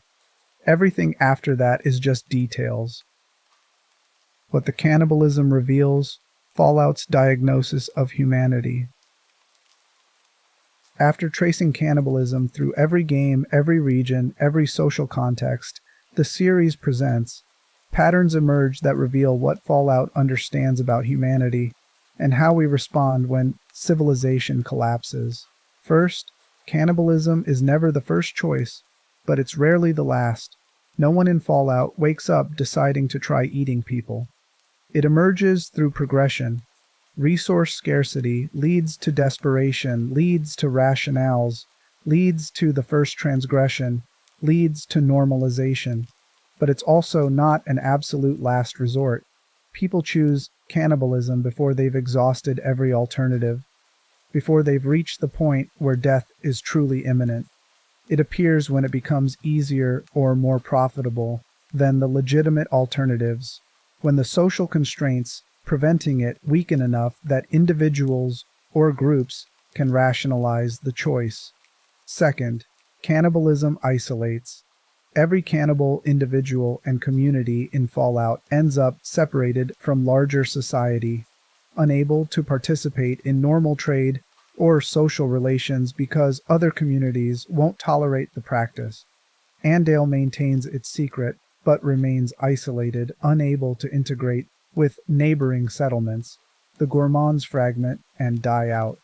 The White Glove Society struggles to maintain their reformation specifically because their past makes others suspicious. Cannibalism creates insurmountable trust barriers that prevent the cooperation necessary for rebuilding civilization. Third, cannibalism escalates. It starts as a practical response to a specific situation, but it becomes compulsive, identity-defining, something that expands beyond its original justification. Morris Stevens couldn't limit his cannibalism to the boundaries he'd established.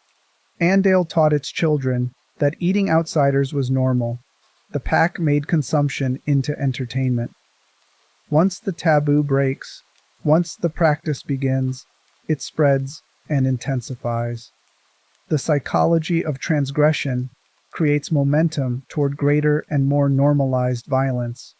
Fourth, cannibalism marks you. Whether through Wendigo transformation, Trog progression, or social ostracism, the wasteland responds to cannibalism by making it permanent. Once you've crossed that line, you can't fully return.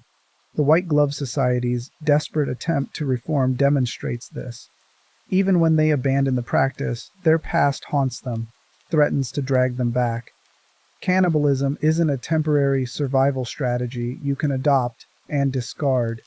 It changes you fundamentally, marks you as other, separates you from humanity in ways that persist even if you stop. Fifth, cannibalism correlates with social collapse, not causes it. Communities don't fall apart because they practice cannibalism. They practice cannibalism because they're falling apart. It's a symptom, not disease. Andale's insularity created conditions for cannibalism, not the reverse. The Gourmands' raider lifestyle included cannibalism as one atrocity among many. The pit's slaves resort to it because the system is already destroying them. Eliminating cannibalism without addressing underlying conditions, resource scarcity, social isolation, power imbalances, lack of alternatives, just treats the symptom while leaving the disease intact. Sixth, no one is immune. Sophisticated societies like the White Glove Society and desperate survivors in the pit, organized factions like the Gourmands, and isolated communities like Andale. Individuals driven by starvation and individuals driven by ideology. Cannibalism appears across every social stratum, every level of education, every type of community structure. It's not practice limited to the uneducated or the insane or the inherently evil. It's something any human or human community can descend into given the right combination of circumstances and rationalizations. Seventh, the wasteland remembers. NPCs react with horror when they discover cannibalism. Factions treat it as a boundary beyond their other atrocities. Even raiders have limits. The operators and disciples look down on the pack's practices. Quests involving cannibalism result in unique dialogue and reputation changes. The game's morality systems, however ambiguous in other areas, consistently treat cannibalism as transgression. Not always unforgivable, not always prevented, but always recognized as line crossing, as something that changes how others perceive you and how you should perceive yourself. These patterns reveal Fallout's underlying philosophy about human nature and social collapse. The series rejects both pure pessimism and naive optimism. It doesn't present humans as inherently evil creatures who'd eat each other at first opportunity. Most wasteland communities don't practice cannibalism. Most people maintain prohibitions even in desperate circumstances. Most factions explicitly reject it. But it also doesn't present humans as inherently good. Under sufficient pressure, with proper rationalization, absent social constraints, cannibalism emerges repeatedly across different contexts and communities. What Fallout suggests is that humanity is contingent. We maintain civilization, morality, and human dignity through active effort, through social structures and shared values, and material conditions that make ethical behavior possible. Remove those supports, collapse the economy, isolate communities, eliminate alternatives, destroy social trust, and humans don't automatically default to goodness. We become capable of anything, limited only by imagination and opportunity. But that contingency runs in both directions. Just as good people can become cannibals under the right circumstances, cannibals can potentially reform under different circumstances. The White Glove Society struggle demonstrates that cultural change is possible, that communities can choose to abandon practices they'd normalized. Individual cannibals like those in the pit might stop if food security improved. Even the gourmands included members who might have chosen differently in a different environment. This creates the series' fundamental tension: determinism versus agency. Are Andale's children responsible for practices they were raised in? Is Scoot guilty for what he did under Mickey's pressure? Are the pit's slaves morally culpable for survival cannibalism? Or are these people victims of circumstances that made their choices inevitable?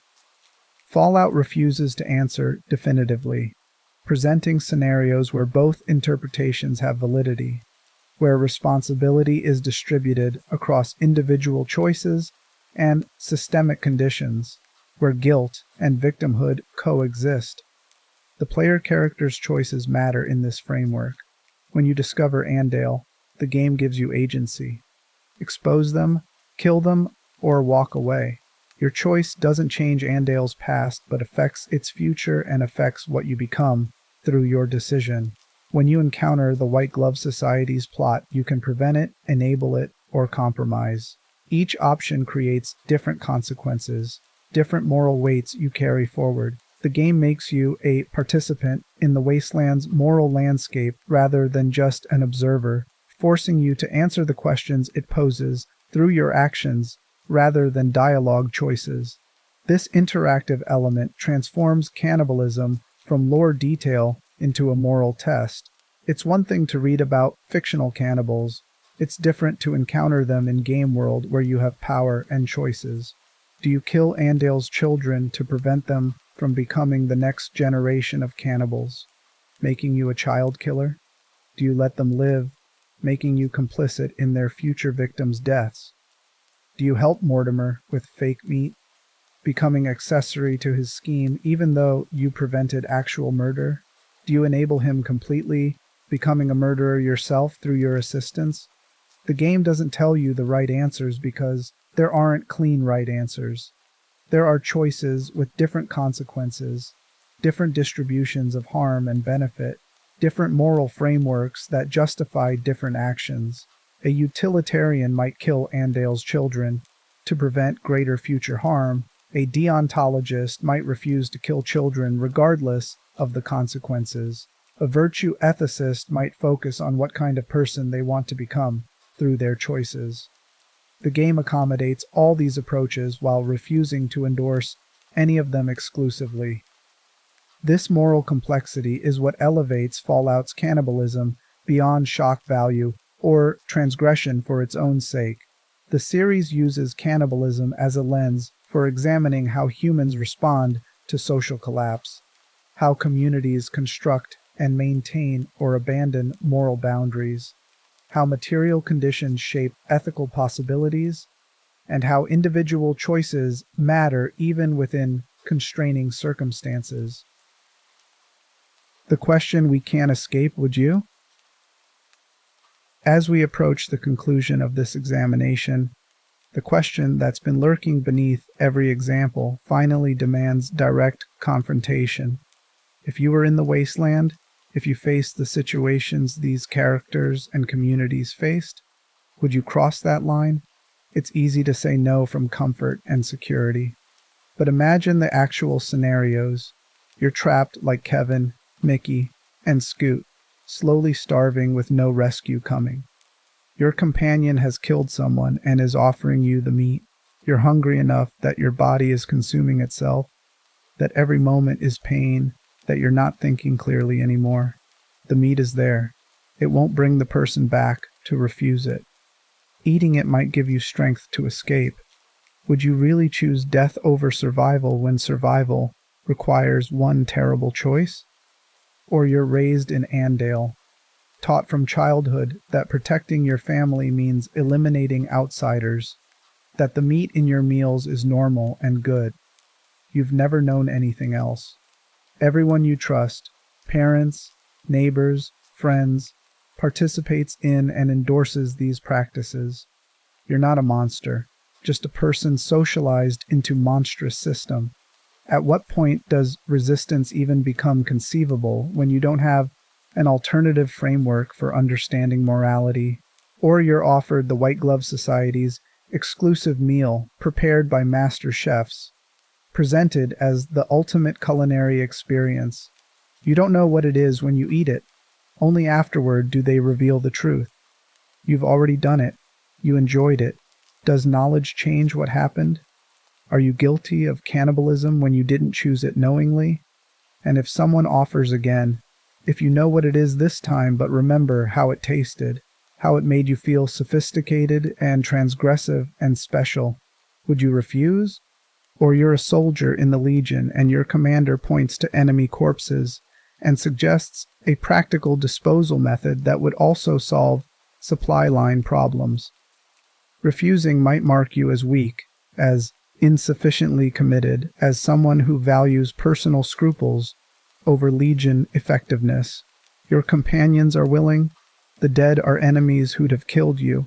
The alternative is burying them, wasting time and effort on people who no longer matter. Do you maintain your principle and face the consequences, or do you adapt and remain valuable to your unit? These aren't abstract philosophical questions. They're approximations of real scenarios that real people faced throughout human history. Survival cannibalism has occurred in famines, sieges, and disasters across cultures and time periods. Cultural cannibalism existed in various societies with elaborate rituals and justifications.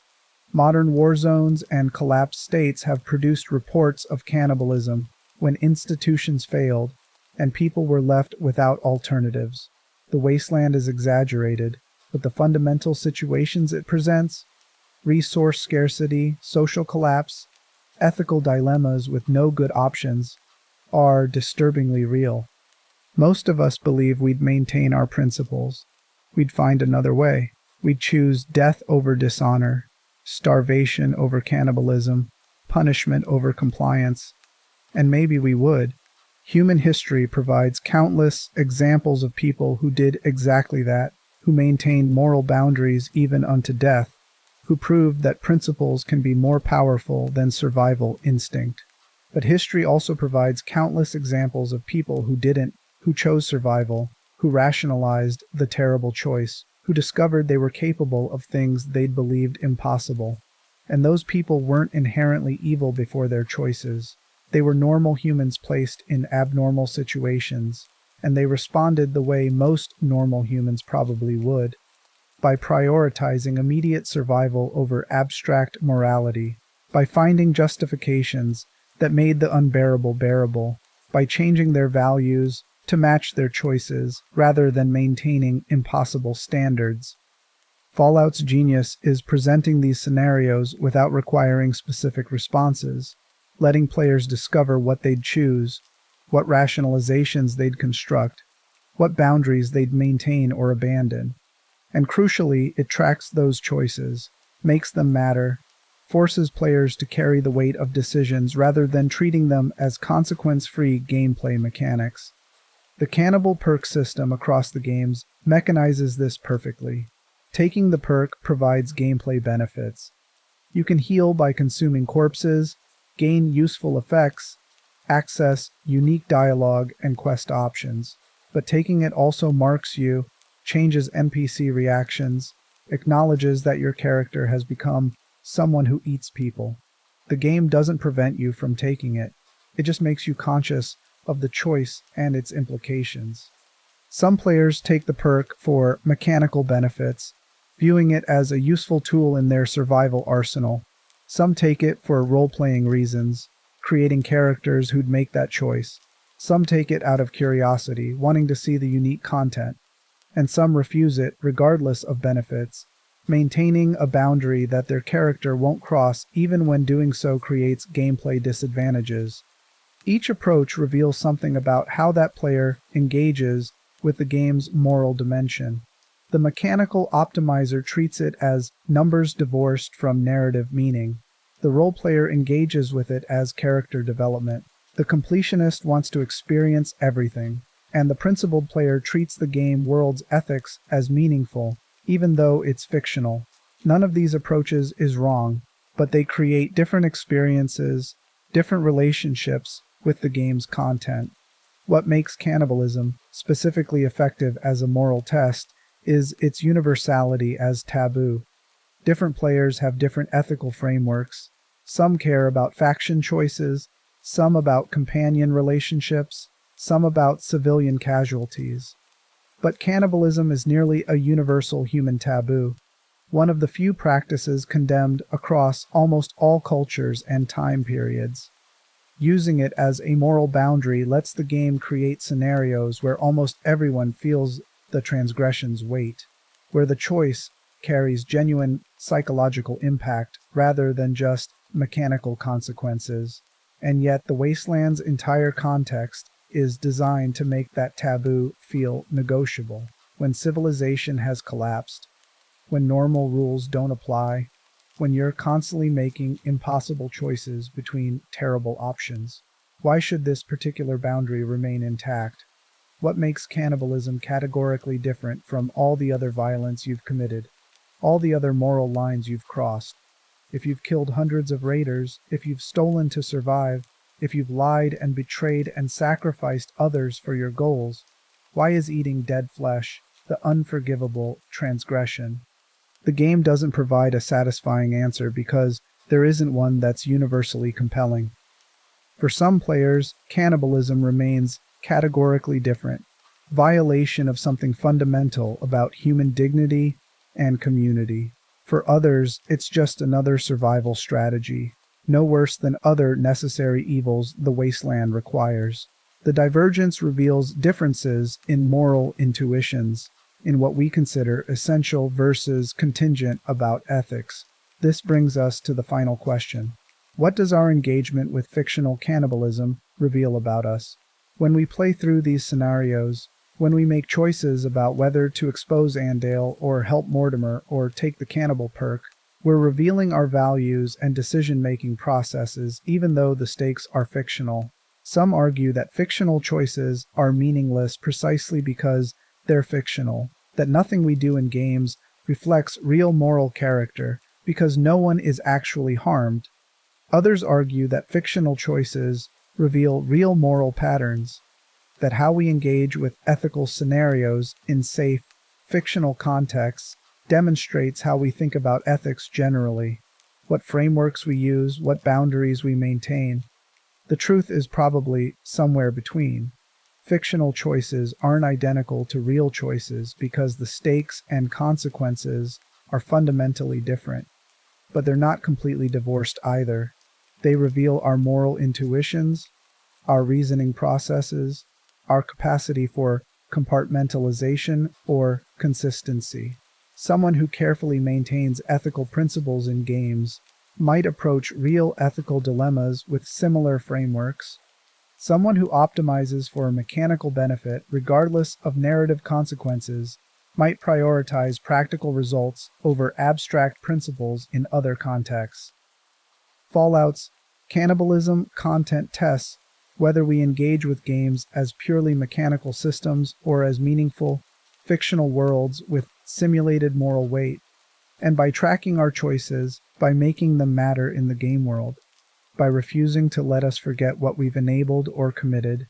The series insists that these choices are meaningful within the fiction, that the simulated people whose lives we affect deserve consideration even though they're not real. The uncomfortable conclusion: cannibalism works. We need to confront an uncomfortable reality that emerges from this comprehensive examination. In Fallout's universe, cannibalism often achieves its practitioners' goals. It's not self-defeating behavior that inevitably destroys those who practice it. It's a frequently effective survival strategy or terror tactic that provides real benefits. Bob's Iguana Bits operation was successful for years, perhaps decades. He made profit, maintained market position, and only faced consequences if the player chose to investigate and intervene. Without player intervention, Bob continues indefinitely. His cannibalism worked as a business model. Andale survived for generations as a functional community with reasonably content residents and strong internal cohesion. Their cannibalism, while horrifying, didn't prevent them from maintaining a stable society. It arguably contributed to their stability by solving resource problems and creating shared identity. Without player intervention, Andale continues indefinitely. The pack maintains power in their community through a combination of tactics, including cannibalism. Their practices don't undermine their effectiveness as raiders. They enhance it by creating additional terror and bonding members through shared transgression. The cannibalism is a feature, not bug, in their operational model. Even survival cannibalism in the pit achieves its purpose. It keeps slaves alive long enough to continue laboring when they'd otherwise starve. It's horrible, but it works. People who eat the dead survive longer than people who don't. This effectiveness is disturbing because we want atrocity to be self-defeating, want moral violations to carry inherent consequences that punish perpetrators. We want the universe to be just, where doing terrible things leads to terrible outcomes for those who do them. But Fallout's Wasteland doesn't operate on cosmic justice. It operates on practical consequences, and sometimes terrible things work. This realism makes the series' cannibalism more unsettling than if it presented the practice as always leading to immediate ruin. The Wasteland is an environment where normal, ethical rules struggle to function, where survival often requires moral compromise, where the correlation between virtue and success is weak or non-existent. Good people die. Bad people prosper. Communities practicing cannibalism can be stable and functional. Those maintaining ethical principles can collapse from resource scarcity. The player's role becomes crucial in this context. We're the external variable that introduces justice into a system that doesn't inherently produce it. Without player intervention, Andale continues eating outsiders. Bob continues selling human meat. The pack continues terrorizing Nuka World. The Wasteland doesn't punish them. We do, if we choose to. We become the mechanism through which moral consequences manifest, the force that disrupts the terrible equilibriums that would otherwise persist. But the game makes even this intervention complicated. Killing Andale's residents makes you a murderer, however justified you believe the action to be. Exposing Bob might just create a market opportunity for the next person willing to sell mystery meat. Eliminating the pack creates a power vacuum that other raiders might fill. Your interventions have costs and uncertainties that prevent them from being cleanly heroic. This reflects a sophisticated understanding of how evil persists in the real world, not because people are stupid or because atrocity is obviously self-destructive, but because terrible things often work in the short term, because institutional evil can be stable and self-perpetuating, because removing one instance doesn't eliminate the conditions that produced it. The series thus refuses to offer comforting fables about good triumphing inevitably or evil containing seeds of its own destruction. Instead, it presents a world where stopping atrocity requires conscious choice, personal risk, and ongoing effort. Evil persists through inertia, through everyone deciding it's not their problem, through calculation that intervention costs more than tolerance. Goodness requires active resistance against equilibriums that would otherwise grind forward indefinitely. This is perhaps Fallout's most mature insight about ethics in collapsed societies. Morality is work. It's not a natural default state that emerges automatically. It requires individuals and communities choosing to maintain boundaries, even when abandoning them would be easier or more profitable. It requires intervening in situations that don't directly affect you. It requires making choices that carry costs. And it never produces permanent victory, just temporary prevention of specific instances of horror, knowing that the underlying conditions persist and will produce new horrors unless continuously resisted.